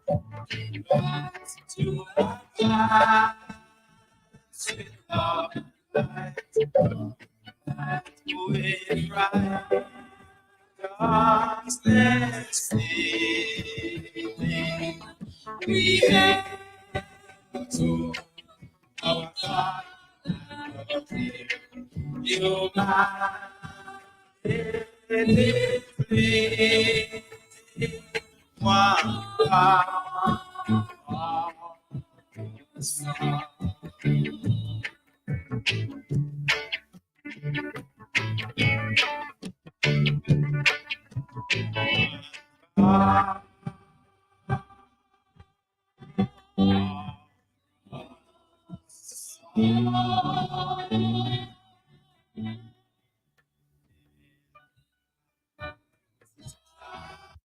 Yes, yes, yes. Whatever feels say a national anthem is gonna be so motivational to us as a people. A national anthem, you know. This is why at this time we like to bring in the invitation to actually write some tunes at this time here, sir. Right. So what we're doing is that because it's the 40th year of the Galaxy AfroWe.net here on the Blacknificent show, we would like to say, come, bring your tune them, bring your motivational speech, right? It might be a monologue of some sort of a speaker, right? And you know, just come and perform that. Make a recording of it and submit it. Okay, I'm gonna give you the place where you submit it on the next program.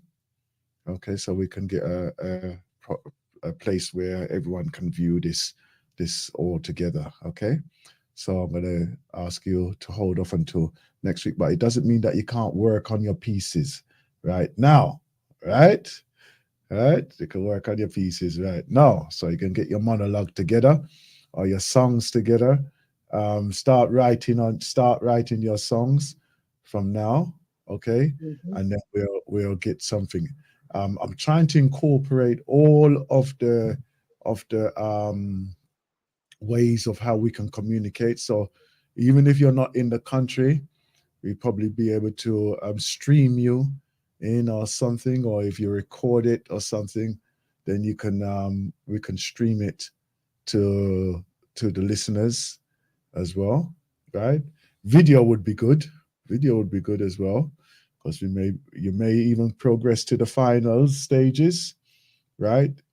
And it doesn't mean that even if you win this thing, that you're not going to get any notoriety, okay? Because as you know, we share to the world. We share to the world, right? So you will be at some stage exposed to the world as well. So, you know, whatever you put it on, make sure that you wash your face then when you come on there. Brush your teeth. Yeah. Okay. Anyway, yeah. So you know that's going to be opening very, very soon. But I'm just preempting you right now so that you can get your material together, right? Practice your instruments as well, if that's what you're going to incorporate into there as well, or possibly even learn an instrument so that you can perform for this part of what you want to do and want to share with us as the Galaxy family, right? And remember, it's the 40th, and you express it in whatever way you see and you hear, right? So let's have open. And age is not a limitation, because if there was a limitation, I would not be here. So straight up, straight up. It's like you say, let's get those creative juices. Because sometimes we will sit on the fence and we've got an opinion that some artist is good, some are bad, and some we can do better than. Yeah. Let's individually or collectively, or do something as a family or as a group of friends, and think to yourself, yeah, let's just, I've got some lines, you've got some lines, let's just put it all together and just see what happens. Let's have fun. Yeah. Bring your tambourine and everything and come. Yeah. Dust it up and just have some fun. Yeah. I have to say that's a very, very good idea. Very good point there. Because like you know, there's many of us who have thought to themselves, boy, you know, something, I could probably write something better than that. Well, here's your opportunity. Yeah. So Yeah. Right. What was I going to ask you now? I was going to ask you something.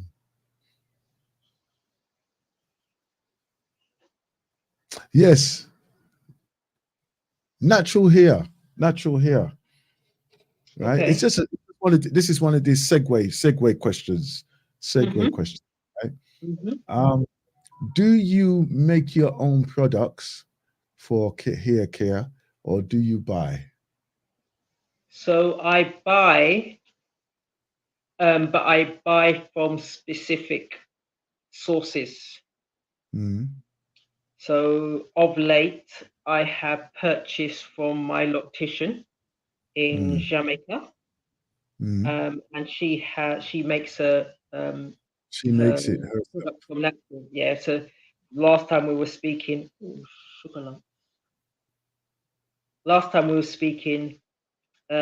she was speaking about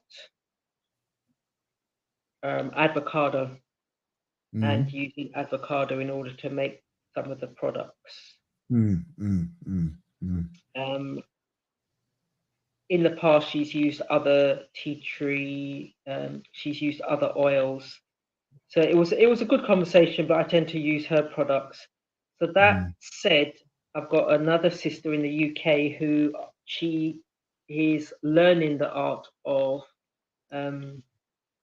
creating her own skin range.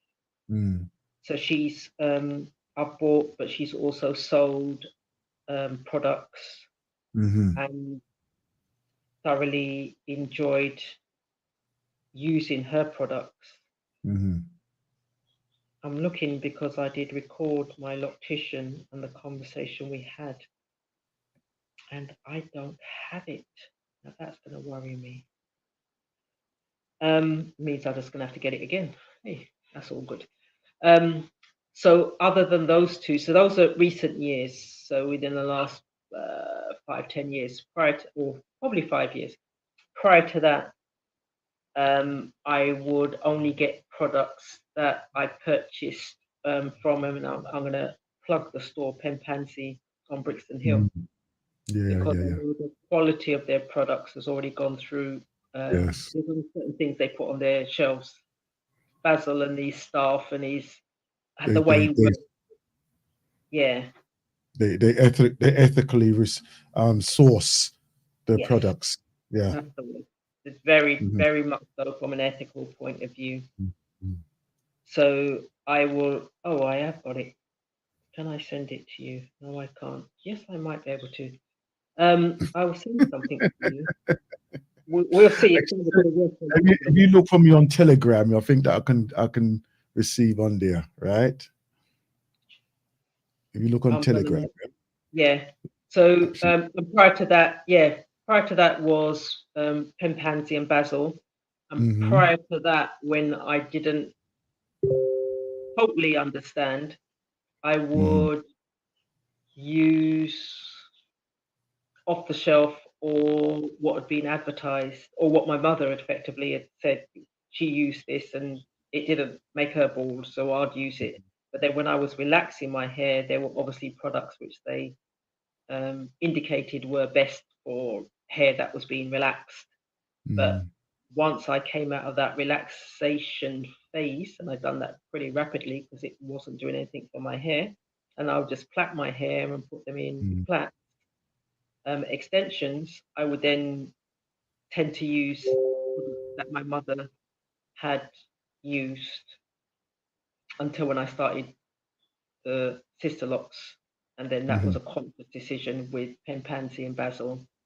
And I've had sister locks over 20 years. So I've been using products from Pansy for over 20 years. Okay, all right. Because like it's one of those things that, you know what, because of the way how economy is running right now and how we are being challenged left, right, and center to be independent. Yeah. So it's just one of those things there. If there's a product recommendation that you would have given us, like, you know, so thank you for that. I wouldn't give a product recommendation, but what I would encourage is that you do your own research and go to reputable suppliers. And when I say reputable, I'm thinking of people that look like me, which is why I go to Pansy rather than going to those shops that are on the high street, up and down most of those high streets. Because when I'm asking someone about my hair, I would prefer that they had hair like mine. And I can get them in Pansy or my loctician. Okay then. All right then.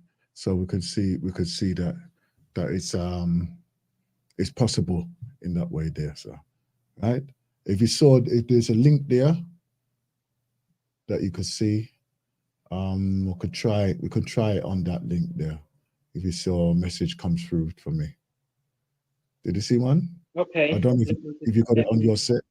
If you got the Telegram on your setup. Yeah, I have. Okay, then you might see one come through. If that's the same person that I've got on here. If you're the same person I've got on my one. I'm just looking for the. Why is it that you can't find these media? And just for the family to know, on Friday we were talking about hacking, and we were talking about being mindful of the messages that you're getting, and be mindful then if you receive a message from one of your friends who is a friend and you or someone that's in your phone book and you know them and they're stranded somewhere and they're asking for help and or support to get them out of this predicament. Just be mindful that it may not necessarily be them. It may be someone who's using their phone in order to obtain money by default or by means which are not fair. So that should be Telegram. Yeah. And what I do recommend as well is to phone them directly or contact them directly. Yes. So I received a phone call after the show. I was doing my reading, about to do my meditation, received a phone call asking whether or not I wanted to attend an event that evening. Now I was already doing something that evening, so I said no. The person insisted, and I thought it was someone I recognized, so I called their name. They said no, they're not that person, but they told me which group they were speaking on behalf of, and that there's a meeting in the evening, and whether or not I would attend. When I said no, they said, well, they're still going to send me an invitation. Now I'm thinking, if I'm telling you I'm not attending, then don't send me an invitation. So I looked on my phone and I saw some numbers come up on my phone, and they were pretty insistent, asking, have I received anything from them, and can I confirm what I've received? Effectively, they wanted me to relay the numbers, which would have given them a backdoor access to information on my phone via Zoom and or some of the other medias, and I refused. So be mindful of individuals who are contacting you and asking you to attend meetings that you're not interested in, or sending you links for events that you don't recognize, you're not part of that group. Do some due diligence before you just click. And the bank will always say they will never ask you for your PIN, your password, or stuff like that. But the individuals are a lot more sly. So they're not going to come at you directly. They're going to come at you via some obscure means or method. I received an email, and from the title alone, it's supposedly from my bank. And from the title alone, I thought, scam. We do need to be mindful of that, because why won't this work? This may not work, not in the time factor I've given myself. I will give it another go. I don't know what I'll give it another go. It's frozen. Right, let's give this another go. Let's go there. Let's go to Telegram. And let's go to... Oh, you got it? You see it? I've seen your message. Okay, that's good. I'm just aiming to send it via Telegram. See whether or not you can... Let's see if I see it. It's got to download and install first. It's not I've not sent it yet. Huh? I've not sent it yet. Oh, okay then. Yeah, it's not a familiar thing that I use all the time. But anyhow. So it's there, but it's there anyhow. Okay. Yeah. Let's see. Yeah. I'm gonna send. Well, it's uploading. Let's see whether or not it can upload. With technology, we always make I'll talk for myself. I make the assumption that it will happen quickly. But everything's perfect and everything's improving, and we are definitely on schedule. So you will, in theory, get something. It's just uploading the video as we speak. And it's the shorter of the videos, it's the one in the middle, which may or may not make sense to you. But it does, I believe in that instance, I was speaking to my loctician as to what ingredients can she share on the hair products, and why did she make that decision to make her own ingredients. So this is, and we've got good. So this is being uploaded. We're on 30%, almost 30%.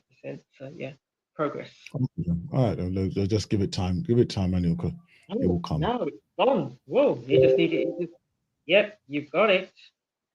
Okay. All right. That one's the shorter one, but I'm going to see if the longer one can be. Hey. Okay. Why Then. not? All right. I love it. I'll have a look. We've got some blessed rain, and I was advised that we've had a lot of rain here over the last week. Yeah. Say again. You've had some what? We've got some blessed rain, but it sounds like you've been able to upload the video. Yeah. I've got the video right here. So I'll see if I can add it. I'll see if I can add it to our stream. Okay.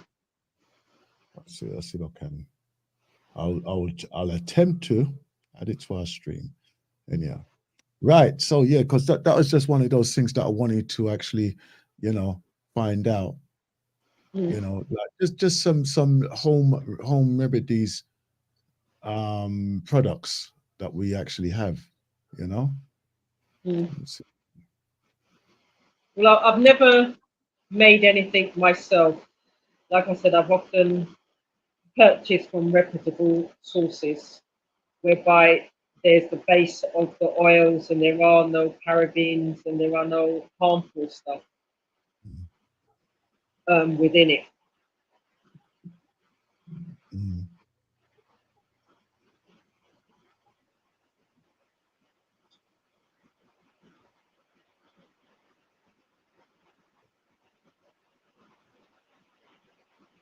Yeah.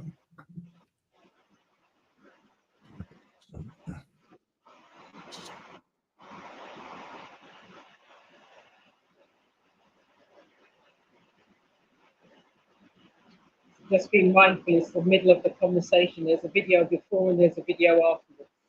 Okay. Nah, I'm not able to access it to add it at this stage. But I can play the audio. I can play the audio anyhow. Play the audio. Let me just play the audio as it is, right? Okay. Has moved on to if you've got a skill and having a side hustle. And one of the things that Brother Aston and I are looking at are finances in this month of September. Yes. Why would you say there's the importance of having that side hustle or having that skill, Brenda? All right. Having a skill, you don't must do anything for the day. But having a side hustle, you guarantee you will get work. So for me, having a skill doing here, you don't must do any here for the day, but somebody can come buy an oil for the day. So that means I still make something. So I really sacrifice. You have to sacrifice from one thing to another. Because working for the government right now, it's not all. Everybody have all. Raise a price, tax, and income. And every country get tax return. So the few countries will get tax return, them can at least kiss themselves. Jamaica does not get tax return. And for years, I have been asking the question. So our conversation. You have to sacrifice from one thing to another. Because working for the government right now, it's not all. Everybody have all. Raise a price, tax, and income.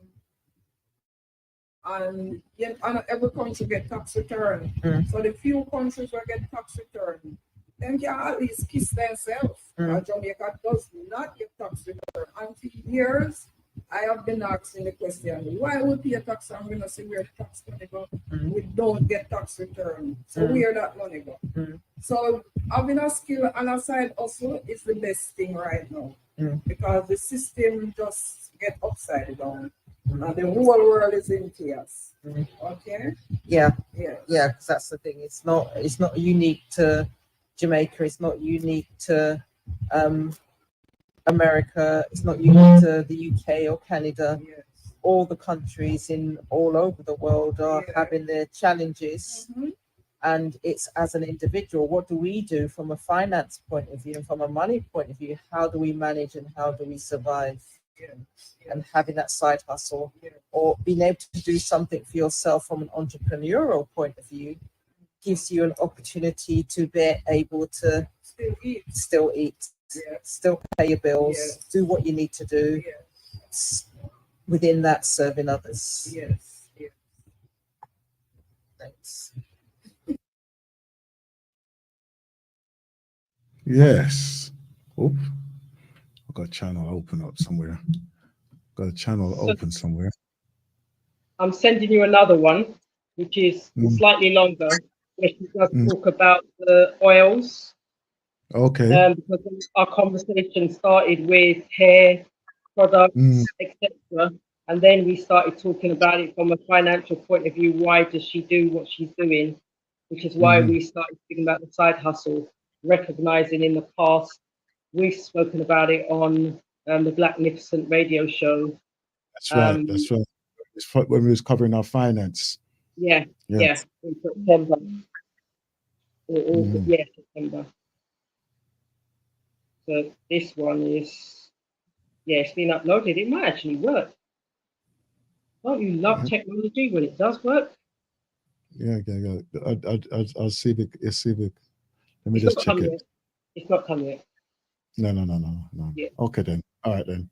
Yeah. Well, yeah. We're in between time. We can talk. We can talk on that. Yeah. It's just one of those things that I was thinking, because like obviously Jamaica being is that's probably the only independency that it actually has, because you have to go make your own money and make your own living. That's probably the only independence that it has. So for me, yesterday I was walking as you do in town as you do, and someone's asking for money as they do, and I felt offended or frustrated, because I'm thinking there are opportunities, and I don't know whether or not, and I don't know the history as to why that person is asking for money. And I know in the past I've asked the question as to why are you asking? What has brought you to this state? I didn't ask the person yesterday, but I'm going to start asking that question more often, because I don't mind handing over money if someone's strumming a guitar or some form of instrument, because they're trying a thing, or someone's selling something because I'm hoping that they're the one that planted it and reap it, rather than borrowed it from their neighbor without telling them. So I will buy the produce. Yeah. You understand what I'm saying? Other. There's always one, right?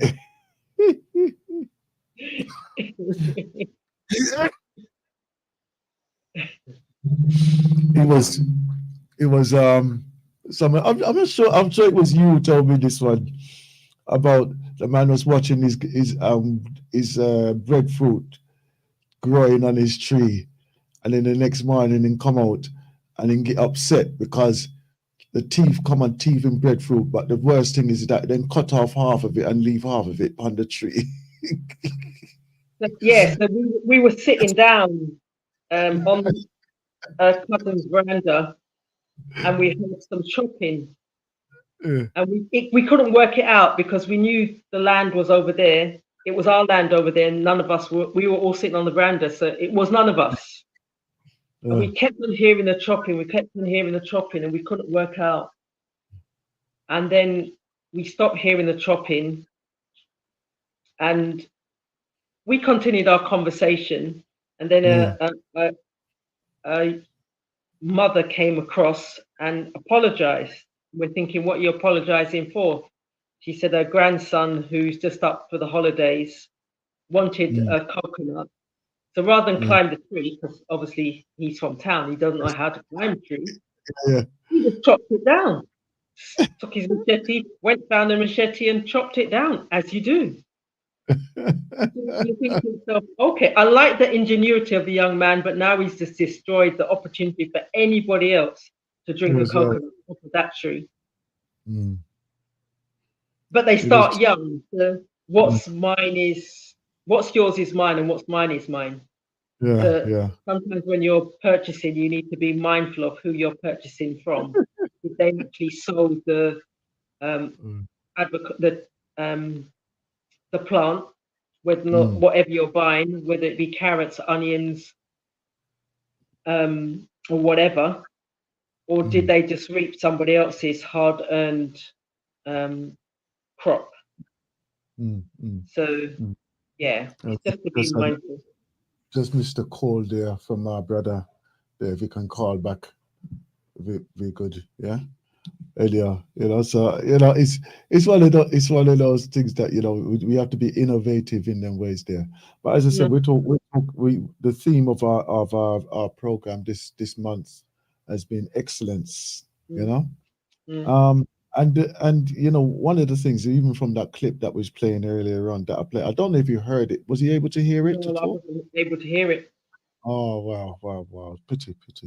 Anyhow, there's a part in there when the brother, he was stating, right?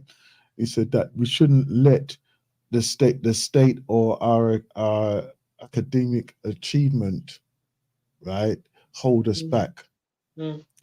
Because it's the process of learning and experience which is more important than actually attaining some of these academic levels, right?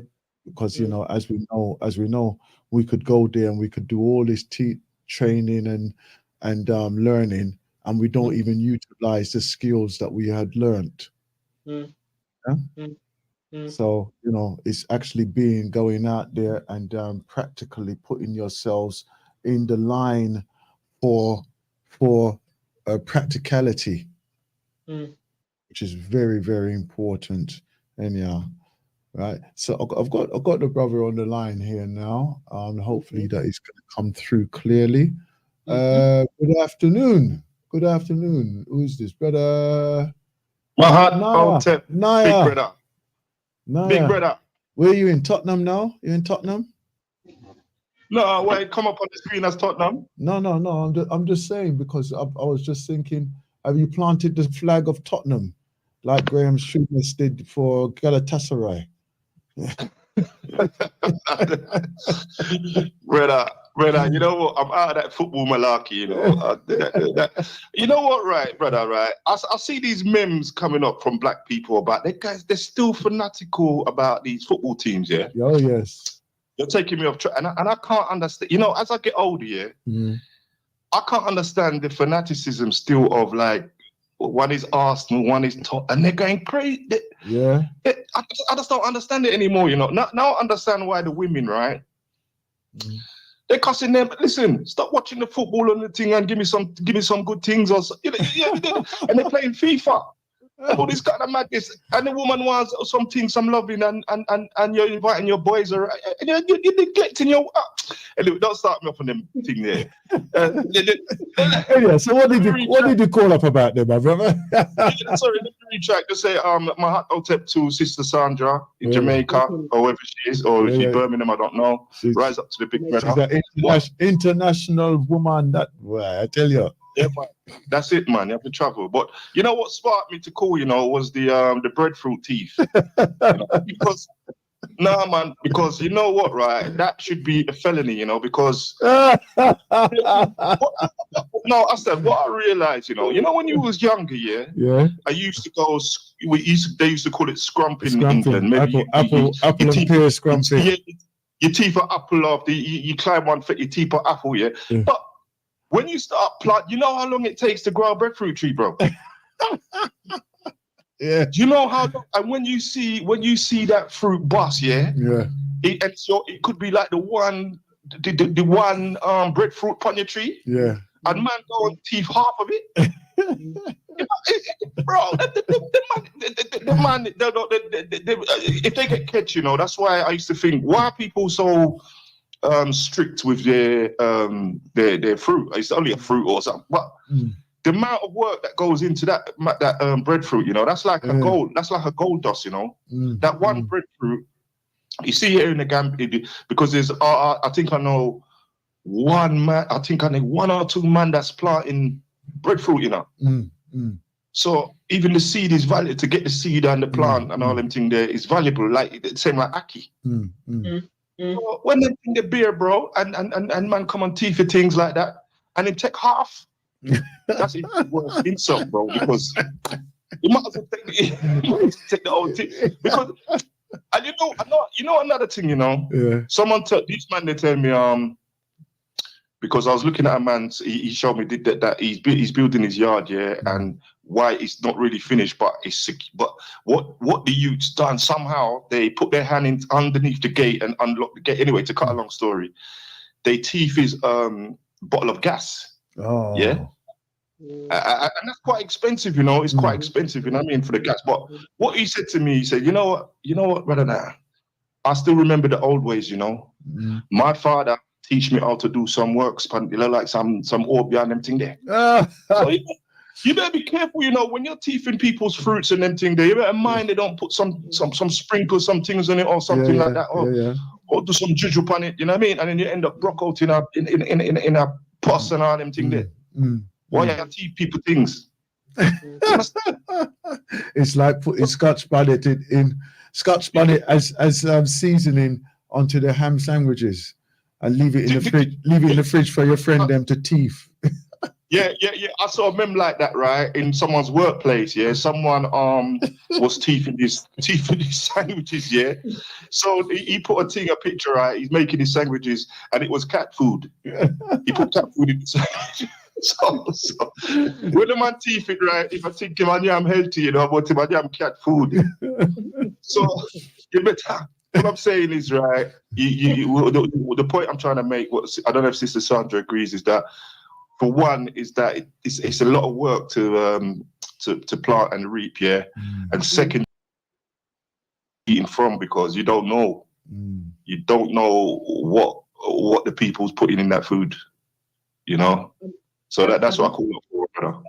No, that's a frustrating thing in terms of, because I know when Mum first built where I'm currently living, there was an ackee tree at the front, and the reason she cut down the ackee tree was because she never used to get it. When it was ackee, she couldn't eat it all, and she was happy to give it away, but give me a chance for the ackee them to open first. Don't pick them and that's one of the reasons why I would not buy ackee that I don't know where it's come from, because they would pick the ackee before time and put it under a tree or under the tree in order for it to open. If you don't pick it right, it's deadly poison. Yeah, and it's little things like that. So my mum ended up cutting down the ackee tree. She said, you know what, I can do without, and I can go out and I can buy my ackee. So she cut that one down. Another one's grown up at the back of the yard, and yeah, happy to share it. I don't have a problem with sharing it, but let me have some, please. But when the owners climb it, they climb it with their bag. Say again? When the owner's climbing it, they're climbing it with their bag, and they're not coming down to when their bag is full. Mother, she's got a lime tree, and sometimes lime is really expensive out here. You think to yourself, wow. And someone come and ask for a lime, and she said after a while, 10 minutes later, they're still there. So why are you there that long? And it's when she saw them walking away, she could see that they were picking one and handing it to the person over the other side of the fence. And as they were picking, they were picking and handing. So they had a bag full. They're bright, you know. I'll tell you, they're bright, you know. But we don't really. That's some people's. That's like their livelihood, you know. It is. To give away one lime and thing, you know. I think that's simple things, but it's not. And the effort, like you said, to grow in that grows it, you know. It's like they got over here now. They got so many mangoes. Mangoes is like apples over there in mangoes and cashews. It's like apples in the West. Like it's so many, but what's valuable now is the orange. I think the farmers, they plant a lot of orange trees and things like that, you know, that makes them enough money, you know. But farming is not. Yes, it's that. But in terms of the mangoes, I was highlighted or told that there's 11 different varieties in Jamaica. Wow. Yeah, because that's a serious. That's a whole program by itself. Yeah, no, seriously, because there's Julie, and some other. Because even my brother land there, right? He's got some he's got like at least six mango trees, right? And some of them, right, is big like They got big like small football. Yeah. And then other ones grow like, and some of them is bright orange, and so you're right. So even in one yard, mango is different, you know. But it just means then that if you do have land, and some people don't have land or they don't have the opportunity. To grow. I'm gonna shoot off, Aston. I've sent you something, but I do need to shoot off. Okay, then. You just realized something, did it? Yeah, the time, but someone sent me something. I do need to respond. Okay, then. All right. Okay. Then. Take care. Okay, then. Thank you for joining us, Sister Sandra. All right. Thanks for joining us. All right. Brother Akram, greetings. Yeah, Grand Rising. Sorry, I just come in when the sister is leaving, so I didn't have time to greet her or anything. Rise up, brother Akram. Yeah, Grand Rising, brother. Yeah, how are you doing? Okay. Yes, sir. I'm give thanks for life, you know. Okay. Hope you put a lot of sunshine there for when I come. You know what I mean? That I don't have. Yes, bro. You're coming the right time, you know, because it's it's the peak season, yeah. But the rain is definitely, there's no more rain now, so you're definitely coming at the right time, and it's not too. In the evenings, you know what I noticed now, right? In the evenings, I'm actually cold. It's not cold to you, man, but I have to put like on it's like chilly now. So I'm like, but in the day, it's proper nice, you know. So I think you're coming the right time, my elder. That's good. That's good. Yeah. As I said, I just want to touch. Well, there's a couple of things that you were talking about, but I just want to go back to the beginning of the program.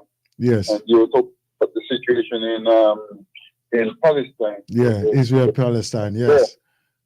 Yeah. You know, and it's very unfortunate. You know, as I said, I am a Muslim, and the fact is, I've read the Quran, and I've studied not only the Quran, but I've studied all the books and the history of the man. Who got the Quran and everything. Yes. And one of the things is that it continues to tell people, right, don't oppress others. That's right. You know, right? Yeah. Because at the end of the day, don't even try to put righteousness on yourself, because you know, only the Creator knows who is righteous. The best thing is to do things to the best of your ability, right? And to help others, and to be at the best at all times. You know what I'm saying? Because the fact is, nothing escapes the Creator, nothing. You know? So therefore, don't think that you're going to get away with anything. I keep warning you. And it even goes to the prophets themselves, right? That, look, you misbehave, you're going to get whipped, right? You misbehave, you're going to get whipped, right? So don't push up yourself or push up your chest or whatever. No. Humble yourself at all times, because, you know, there's only one big person here, and that's me, the Creator. So don't push up yourself, because, you know, you start doing these things and you treat others bad and so forth. Everything, you do something bad, it will come back to you. So I look at films and so forth, or pictures. How many times do you look at a picture in Israel? I mean, not in Israel, but just in Egypt. How many black people do you see? Maybe there are black people there, but I don't see them. Right. You know what I mean? You know how that works, man.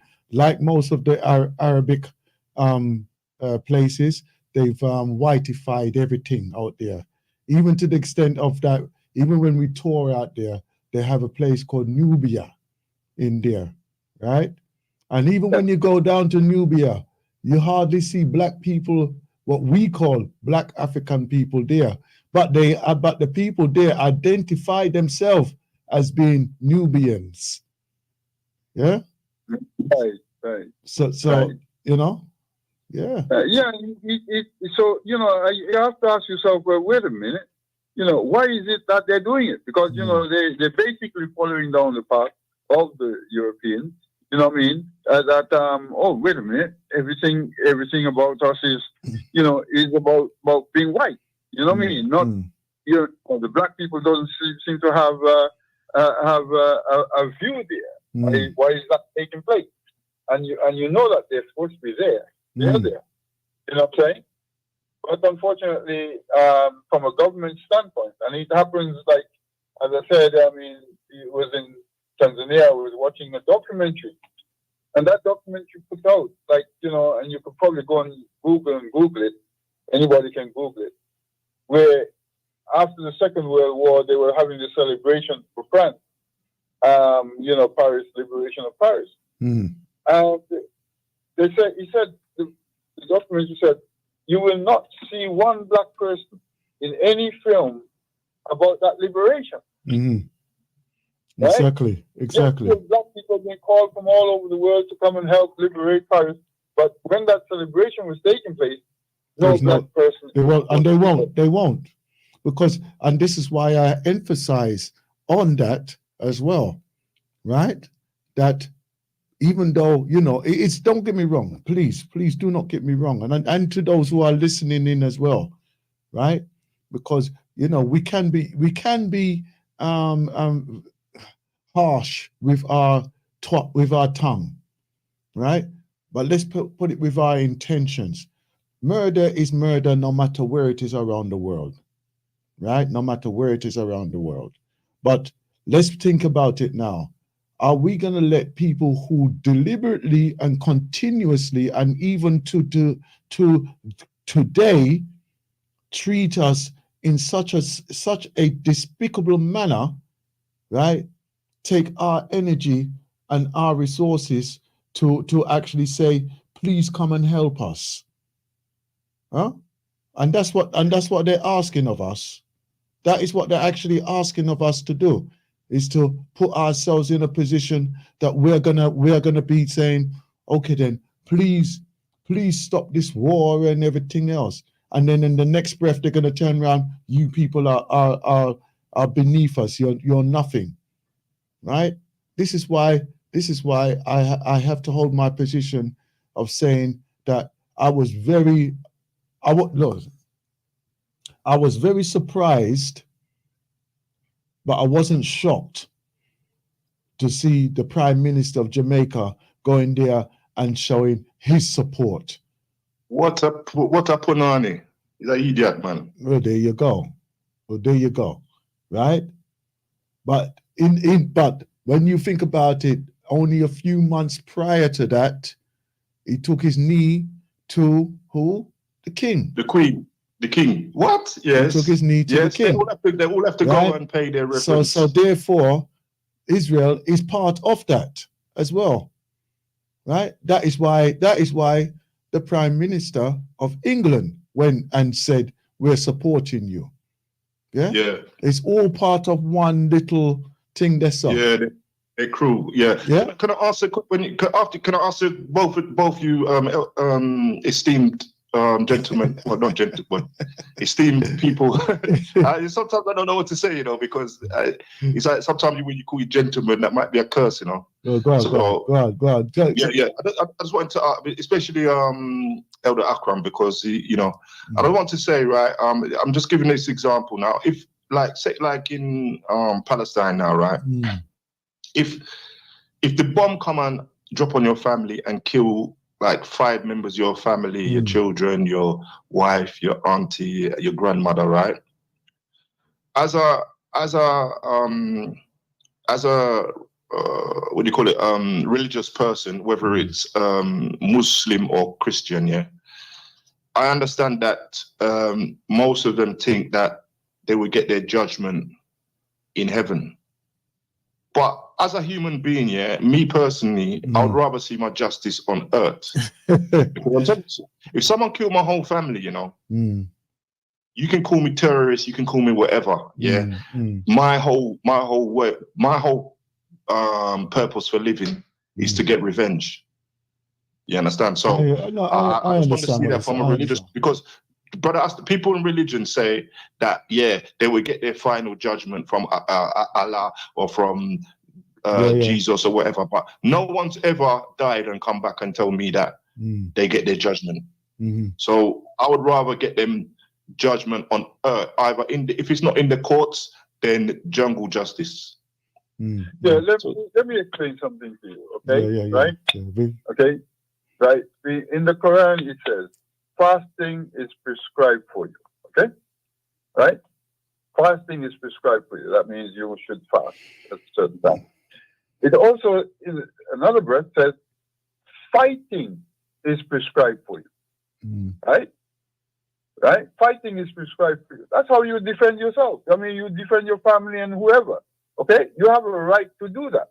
There's nothing about turning the other cheek. It's up to you if you want to forgive. It's up to you if you want to think, right? Okay, patience is better, and you have to weigh up all the situation, right? Are you going to go and fight and then you're not in the position to win? Because the idea of fighting is that you're going to fight to try to win. But then you're martyred. They say that you're martyred. Let me finish. If you realize you're not going to win that battle, right, then be patient. Tells you to be patient, okay? Right? So the whole idea is, right, that you must retaliate, because if there wasn't retaliation, that's what I'm saying. That's why God Almighty give you family. The family is your protection, right? If somebody will on and beat up on you, hey man, you get your brothers and come over and your sons will take vengeance on them. You understand? You see? So that's the whole idea. That's the whole idea. Okay. Sometimes, right. If I put my little piece in that, right? Now I was taught this when I was young, right? And obviously, you know, the usual thing of, you know, respect your parents and all them type of thing there. And then you turn the page a few pages down, and then we'll be saying, go and beat your children and all them things there and all that, right? And in that way there, it was like it was a conundrum of, you know what, defend yourself, whatever you did. And at the time, there was the saying from Malcolm X that was going around as well. So I would say around about 9, 10 at the time, because like you know when a young man is getting up into his manhood times, that we can be a bit boisterous, right? Right. So and this is how I took it.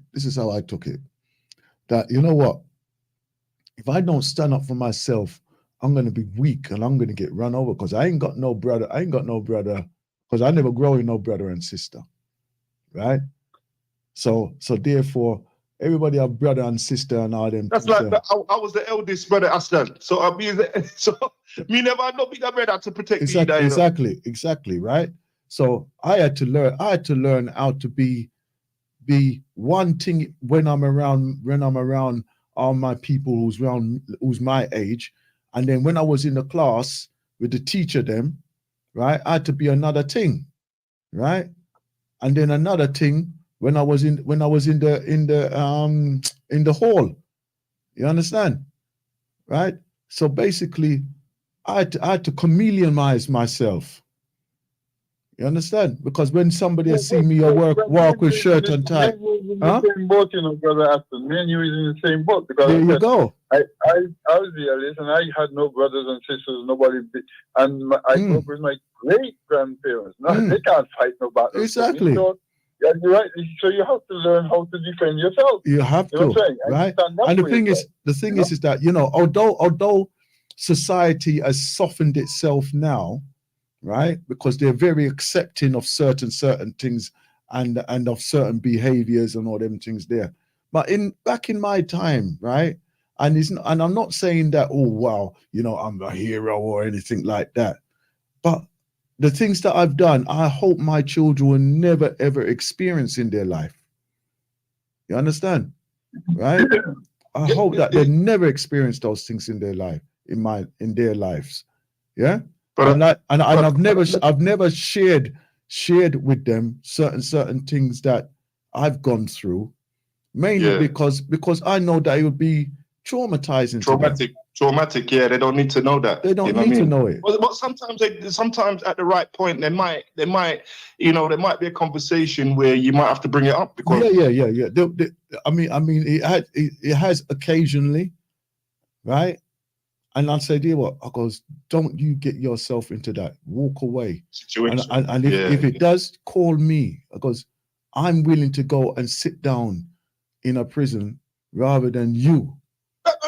But I said, people call me a coward, yeah, for taking that sentiment, you know. No. It's like what Elder Akram said, right? If you're in overwhelming odds, yeah, unless you're a psychopath, yeah, unless you might be Ling Chung or Bruce Lee, yeah, you can take on 20 men. Not even that normal foolishness. Foolishness. A normal person would just say, you know what, I'm outnumbered, man. Let me just go and like Elder Akram said, you know, let me go and what Bob Marley said, he who fight and run away will live to fight another day. Exactly. You understand? Foolishness. Let me tell you something. You see all that fling foot and swing and ding and all them type of thing there, right? Stop your foolishness. Stop your foolishness right there, so. Yeah. Yeah. Because I tell you now, it don't work. Right? But you think it don't work? You say it doesn't work, Brother Aston? Yeah. No, don't work. No, I used to do karate, and I mean, I have a friend of mine who was one of the champions. You know, black guy. He's from St.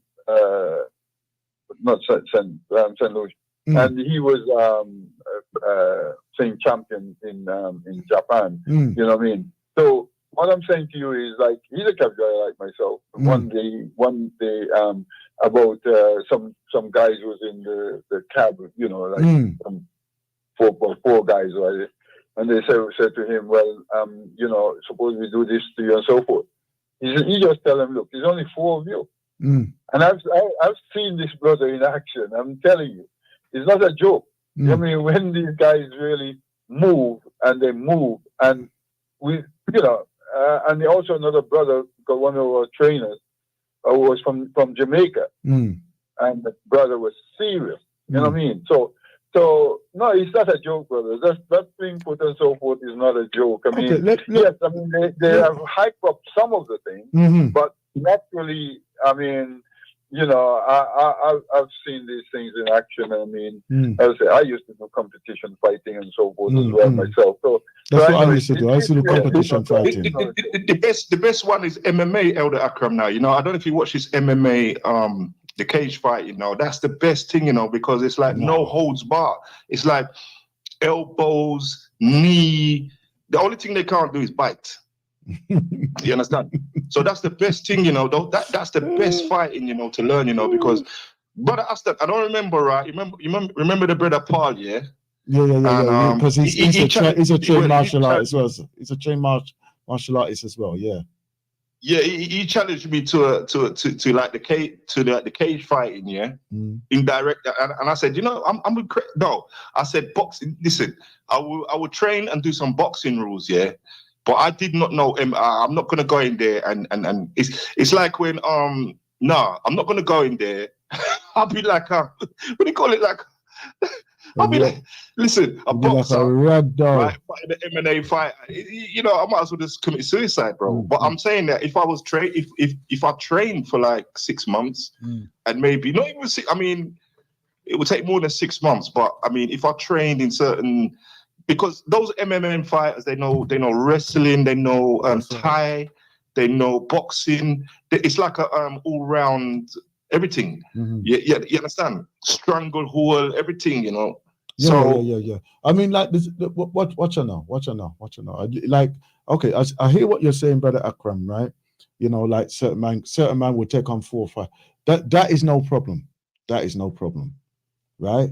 But I'm going to tell you now, when it come down to like serious, when people want to come take your life, right? Let me tell you something now.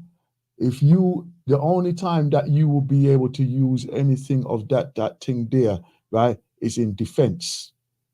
Right? Yeah. You got no choice, man. Right? Yes. And the thing is that It's only certain things, because I've had to use certain things, because when I was working security, right, and I don't like really talking about this too much, but anyhow, when you're in security, right, there's certain blows you have to do, right, and to the person who's untrained, right, you could win them or knock them out or whatever, right.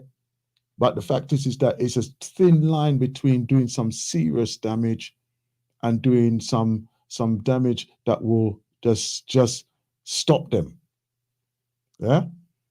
And I was into the boxing. You see, I always that's right. It's like people know what they know, yeah. Like you know, but when I did a stint with door work, but it wasn't as sophisticated as your one, you know, because no, it's not sophisticated. Where I was like, I'm telling you now. no, you're probably, but my one was like some like these places where we had a contract where it's just these pure pub people where everybody's fighting every week. Yeah. So they will come to actually the pub to fight. Yeah, that's so. Right. What it is, right? I remember the incident. Yeah, they were these two young, they're literally about like 18, two twins. And we knew that these are boxers, these like amateur pro guys, these men can box. They just come to practice their skill out there, sir. Yeah, they just come to practice because they know the man is, listen, some big 6 foot tall man, come and like, yeah. They're just like, we used to see it every week. They used to like, boom, one top miss, boom, boom. They're just like, like a butterfly. Boom, boom, boom, boom. And just, you know, because when these people are drunk, man, it's a pity, you know. You just have to tap. It's a shame.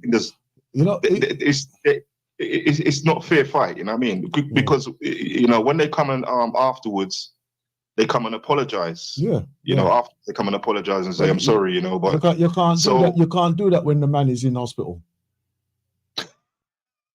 Brother, I mean, you know what? I mean, violence is, you know me. I mean, like you said, yeah, the difference is now when people, you know, have you been actually your life threatened?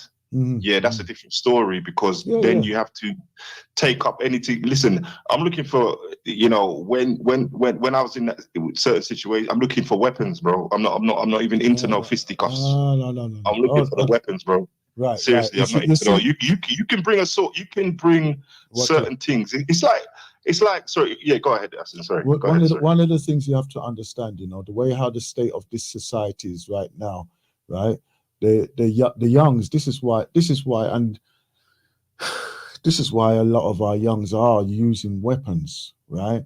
Yeah, but it's because it's not. Hold on. It's not life threatening. It's not life threatening. It's nonsense. Hold on. The reason why is that one, they feel brave when they've got a weapon, right? They're trying to instill fear into other people and everything because they got these elaborate weapons and everything else, right? But most men would just take that weapon off them and just beat them with it, you know. Wait a minute, right? And two is that they've been conditioned to use these weapons because of their psychological programming. What on a schoolgirl? Are you schoolgirl? I don't give it. No. Wait a minute. They've been psychologically programmed through all of the gaming type of things. So no matter what they do, they say, "Boy, this is how I'm supposed to move with my weapon." Yeah, right. It doesn't matter to them what the consequences are. It's the fact that that is what they have been conditioned to do. Because remember, okay, hold on. Remember back in the day when we used to go late night, right? Yeah. We all went late night. Even as you're walking out the cinema, man, a fly kick on all them stupidness there. Everybody a fly kick, right? You understand? They don't even know kung fu, but everybody a fly kick, right?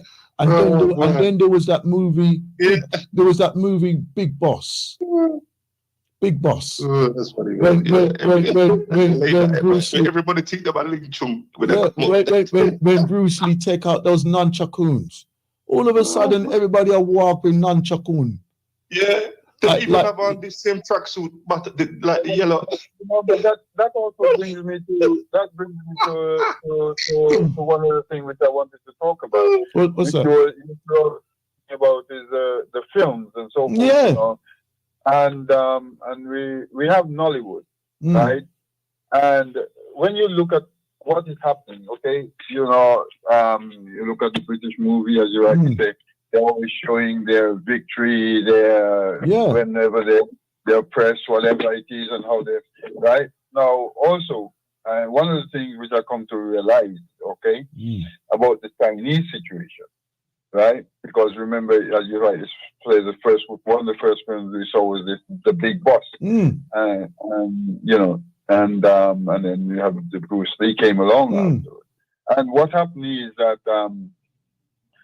again, everything is psychological, isn't it? You know, then you have this drunken master and everything like that. You understand the thing, right? Now, they were just coming out into the Western world, you know what I mean, and things like that.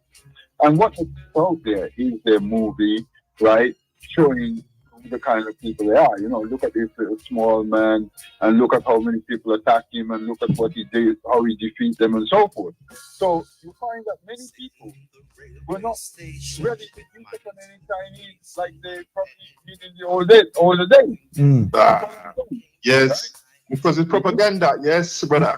It's propaganda, right? You understand me, right? You know, look at this little junk. You know, we don't know because that little man there, he might. And then look what they're sending to us. Then look what they're showing to us. They were showing Tarzan, people with big belly and flies. So that's the difference. So the point is, what I'm saying is, our own media, our filmmakers. Because I was saying to my wife, I don't see any film showing our heroes. You know, you watch the movie, and it's always about somebody fighting injustice. Exactly. You know what I'm saying? You know, a one-man hero come up, look, there's some injustice, and he's going to take on the mantle of defeating these people because they're unjust. Where is that? How many times do you see that in our films? You know, in Nollywood. It's coming, you know, because there's a thing called the Orishas animation thing, you know, like it's coming. They're coming up, man. The youths are coming all per direction. Elder Akram, man, it's coming, man, but it's not there in prominent, man. Trust me, they're coming, man. What you mean from Nollywood? No, these are some private institutions, you know. You know, there's so many. I want to share some news with both of you, and I want your opinion about this now, right? In Jamaica, past few days, right, they've changed the laws of sentencing, right? So this is the minimum sentence that people will be receiving for capital murder. Minimum 50 years, right? For non-capital murder, right? That means like murder done by accident, or you know, like you're in a fight and you know, not a pre-fight or whatever. Them type of situations there, that you would get 30 years minimum, right? What's your opinion on that then? Elder, you want to go first? Yeah, for me, right, okay, right. I mean, punishment needs to be had, right? Because without punishment, that's why evil continues, right? The reason why things continue because nothing has been done immediately to stop it. And like we have a situation in Islam, is that you see, if you see an evil, stop it with your hands. That's the first point of action, right? If you can, stop it with your hands. But you don't always have the ability to stop it with your hands. So you must talk about it. That means you say, look, man, this is wrong. Stop it, you know, whatever it is, put it in somewhere. And then, and they said, if you can't do that, you must think it. You must not like that act. You follow what I'm saying? Right? So what I'm saying is the first protocol is to stop something if you can. Now, there was a situation here with a man who shot somebody because they came to attack his house. right, or in the night, right? And he shot the person, and they I mean, the people protest because the people saying, well, wait a minute, because they charge the man and saying, well, okay, but what do you do? This is your home, and somebody comes to burgle you or whatever. Yeah. You don't know what their intention is, whether you will come out alive or whatever. So you take the first point of action, right? Okay, you understand me?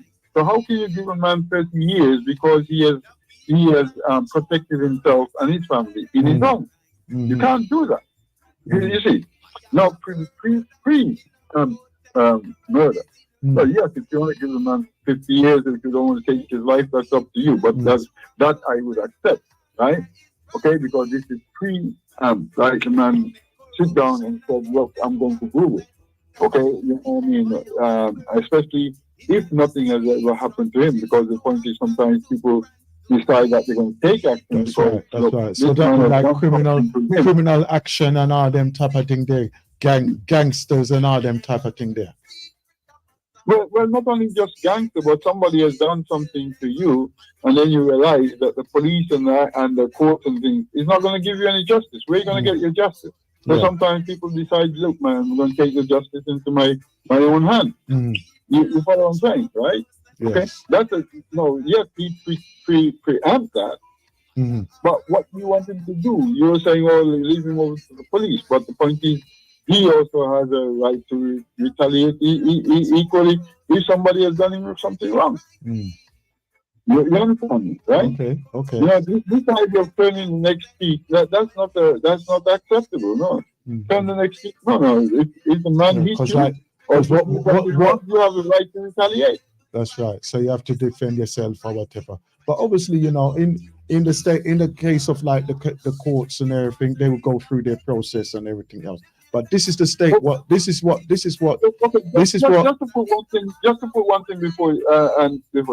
Because my wife studies law and everything, so she was saying to me, right, the law, you know, because you know the protecting your property and so forth. Yes. What happened is that some years ago, or before then, you have these tax people used to come and march into people's yards, right? To come and collect taxes. That's right. So when they come, the man up there with his gun shoot them. So this is why they try to sort of become very strict on this because of course this is government's money, isn't it? And the man is going to collect government money, and the guy up there say, "Wait a minute, you're trespassing in my yard." You know what I mean? That's right.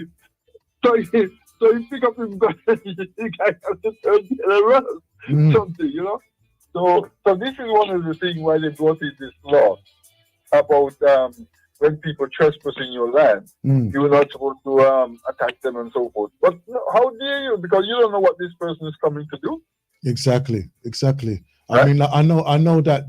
This is the law in Jamaica as they passed it right there. So because they obviously, you know, because of the rate of murder and everything what's going on over there, they're saying they're hoping that this will, rather than bring back the execution, they say we put it life, 50 years minimum and everything, you know, all them things there, and you will serve the 50 years and none of this time serve and half time and all them business there.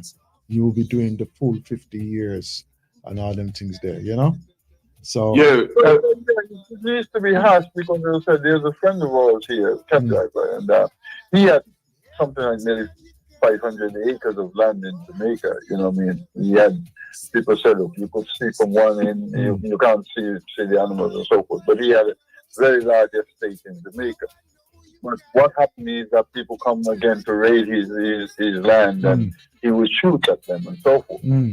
So one time they came in and they just they didn't kill anybody, but the point is they came and they murdered him and his son in the house. You understand me, right? You know? Okay, people who were coming and trying to steal from his property, they don't have any right to come and steal from his property. But the point is that he didn't kill anybody, but the point is that they came and killed him. Yeah. And this is just the thing. This is just the thing now. right? So anyhow, so that's the new laws. I just wanted to get your view on it, because if you never heard, what's your view, Brother Naya? Yes, sir. Thank you so much. And Elder Akram had some fantastic points, but let's take the I would take the evidence of this stuff. Let's look at America. America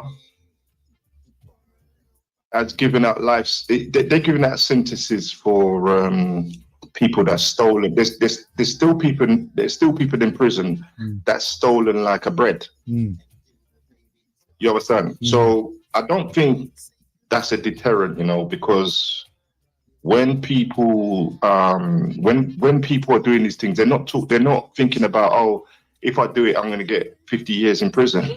They don't care about that. You understand? They're just doing that.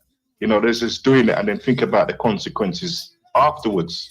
And the second point I want to say is that this is all these people, all this judicial is corrupt, because like if Andrew Holness, right, go and kill people, his sentence is going to be like in a open prison. But if me and you go and kill people, right, we're going to be we're going to be buried in Alcatraz. That's it. So it's some different. It's the whole thing is biased and corrupt. You understand? And it is a whole because everybody's getting fed. Everybody's getting, like, I think it was Nana Kwaku. He ruled it off. All the people was getting fed. The judge, the cleaner, even the rat I eat. Everybody's eating off, but the youths, them, they're looking for, okay, I need a fast change. They're not looking at the consequences. And then second thing, so that man, you're not going to give up your things then. Okay, so let me bring out a knife. Yeah, I'm not going to use a knife. And then you accidentally chop him in the leg and he's dead. So, I mean, and then you go up a judge now, he's not going to look at the situation. He's going to say, oh, this youth was he was a student. This youth was an A student he was studying science. Yeah, the judge is not going to look at him and say, he's just it's just going to sentence him, So it's just ridiculous, What I'm trying to say, the life is not fair, my elder, and you have to just take. You have to our elders have to take control of this shit. We have to deal with this shit, man, and like control these people who are trying to control us. The media, these laws. You have people like Cole Grant, to challenge these people. You have yourself who's doing it on a psychological, we have to challenge them on all levels, man. Everybody is a Mickle and Muckle. Yeah. I hear what you're saying. Okay then. All right then.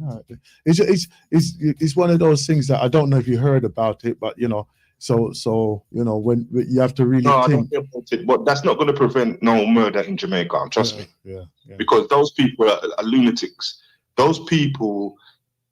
But what it is in Jamaica, that's another war. You got the Jamaican Defence Force who were trained by. They're trained by the British, and they're going into people to murder people. They're going into people's yard and they murder people that have nothing to do. They have nothing to do with the crime.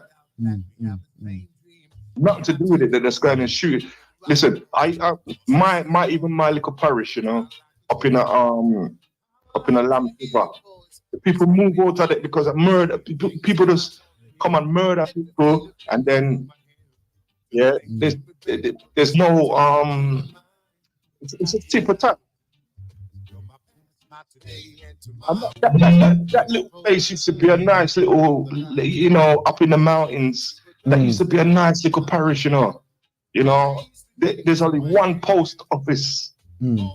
There's one post office here. When you see, when a man, my brother, when a man have to come with a double barrel shotgun to a post office here, you know that something's wrong. In the mountains. Yeah. Me ask the man, can I take a picture? And he said, we give him £5. He bring back the 5 pound and said, that's not enough. He bring back the 5 pound and said, that's not enough. That's right. You want to talk about? So you got to understand where these things, but you understand where these things are coming from. We have been, we're out of control, man. The media, these wazungu, these devils, you know, they have taken over, and they're taking over a woman. They're taking over everything. But what you have to do is fight for the people that, the small people, you know, who will listen, because it's like you're on a boat. Yeah. I hear what you're saying. You know, see it. So give thanks. All right then. All right. And yeah, listen, I've come to the top of the hour now, right? And yeah, we're going to be moving on. And Sister Anawa will be coming up on at the top of the hour. So, you know, I want to say thank you, gentlemen, for joining us on our show this afternoon. And to all the listeners, Empress Anawa, Empress Anawa, you know, she had a living goddess. Right. And I'm going to say also, right, I thank you for our sister Sandra for being with us as well, although she stepped out now for today. And I'm sure that she'll be joining us on the risings of the morning. And I look forward to being with you as well. Okay? So till then, let's live in peace and harmony right there, right? Let me pull this one back for you. Greetings and greetings and greetings to every one of you. Live in peace, yeah? Tell me what it's gonna be between you and me. Now we find out that we have the same dream. Can I take you home and rock your boat? Don't you see all night? You can talk like a gift of gold. I like to hear your voice whisper in my ear, saying things that I wanna hear.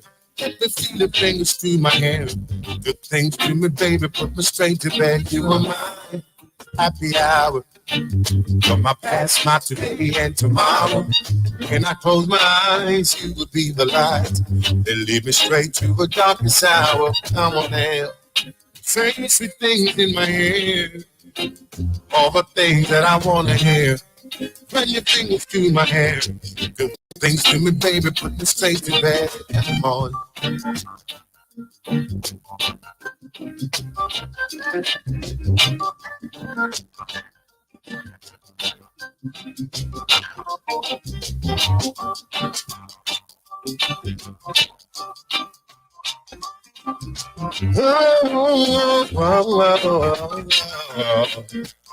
Oh, you were my happy hour. From my past, my today, and tomorrow. When I close my eyes, you would be the light. They lead me straight to the darkest hour. Come on, man. Say sweet things in my ear. All the things that I want to hear. Run your fingers to my hair. Do things to me, baby. Put me straight to bed. You are mine. Happy hour. You're my past, my today, and tomorrow. When I close my eyes, you would be the light. Then lead me straight to the darkest hour. Come on and say the things, baby. All the things that I want to hear. Run your fingers to my hair. Do things to me, baby. Put me straight to bed. If I'm about a time, let me know. I will find a way to keep it on the down low. Come run the show. I will go anywhere that you want to, baby. Say sweet things in my ear. All the things that I want to hear. Let me run my fingers to your hair. Do things to you, baby. Put you straight to bed. You are mine. Happy hour. You're my past, my today, and tomorrow. When I close my eyes, you would be the light. They lead me straight to the darkest hour. Come on and say sweet things in my ear. All the things that I want to hear. Let me run my fingers through your hair. Do things to you, baby. Put you straight to bed. What is gonna be now you and me find out that we carry in the same dream. Then I take you home and rock your boat. Toss the sea all night. You can lock me like a gift of gold. I like to hear your voice whisper in my ear, saying sweet things that I want to hear. Do things to me, baby. Put me straight to bed. You are mine. happy hour. You're my past, my today, and tomorrow. When I close my eyes, you will be the light. Then lead me straight to the darkest hour. Come on, happy hour. You're my past, my today, and tomorrow. Close my eyes, you will be the light. Then lead me straight to the darkest hour. Come on, mine. Happy hour. My past, my today, and tomorrow.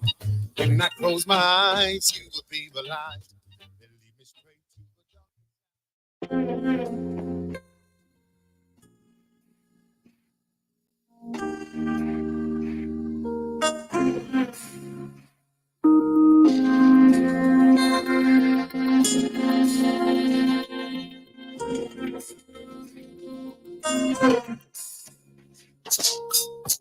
On this road of life, some will ride with you, but when they reach their stop, some will bail on you. Just one of them things that we all go through. Nothing is permanent in this life for me and you. As you are breathing, highly blessed to give a whole lot more and to do your best. No time for laurel resting, got more works to do. So I ain't gonna stop till the Father says my time is through. Do what I gotta do. Pave the way, set it for me. Pave the way, pave the way. Do what I gotta do. Pave the road, set before me. Before me. In the book of life, some will read and write with you. Some of them eyesight will fail and get cross-eyed with you. I just one of them things that we all go through. Nothing is permanent in this life for me and you. As long as you are breathing, highly blessed, even when you're giving more to receive your land. Not time for navel gazing, got more works to do. No, I ain't gonna stop till the Almighty says my time is through. Do what I gotta do. Pave the way, set before me. Pave the way, pave the way. Do what I gotta do. Pave the road, set before me. Before me. Another 16 bars, yeah, I'm spitting on you. All the way from Tokyo to California. Yes, I gotta keep my heads up. Just I'm giving you a little heads up. Now if you're feeling me, put your hands up. Yes, my good place is the tide. I got progress in my mind. I got nothing but rhymes to put music in your mind. Whether prose or verse, yeah, whatever comes first. Got no time to wait between the faith and the hearse, yo. Yes, I'm on my journey. Yes, I'm a papa and a weaver, just like Sigone. Yo, legit like my attorney. I'm in it for the long haul, not a weekend at Ernest. Gotta keep the thing moving. On the road of my life, yes, I gotta be cruising. I got no time to be cruising. Standing firm on the road that I'm ultimately choosing. Long as you are breathing, yeah.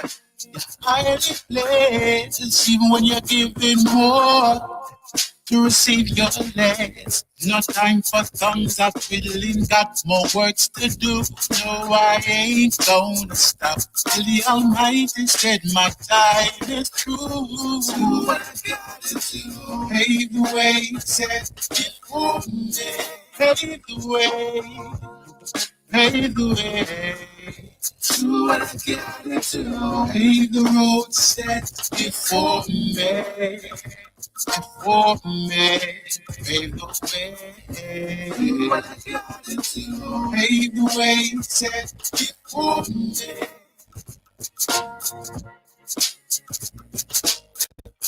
Do what I gotta do. Pave the road, set before me. Before me, pave the way. Do what I gotta do. Pave the way, set before me. Yeah. Do what I gotta do. Pave the road, set before me. Pave the way. Something to it.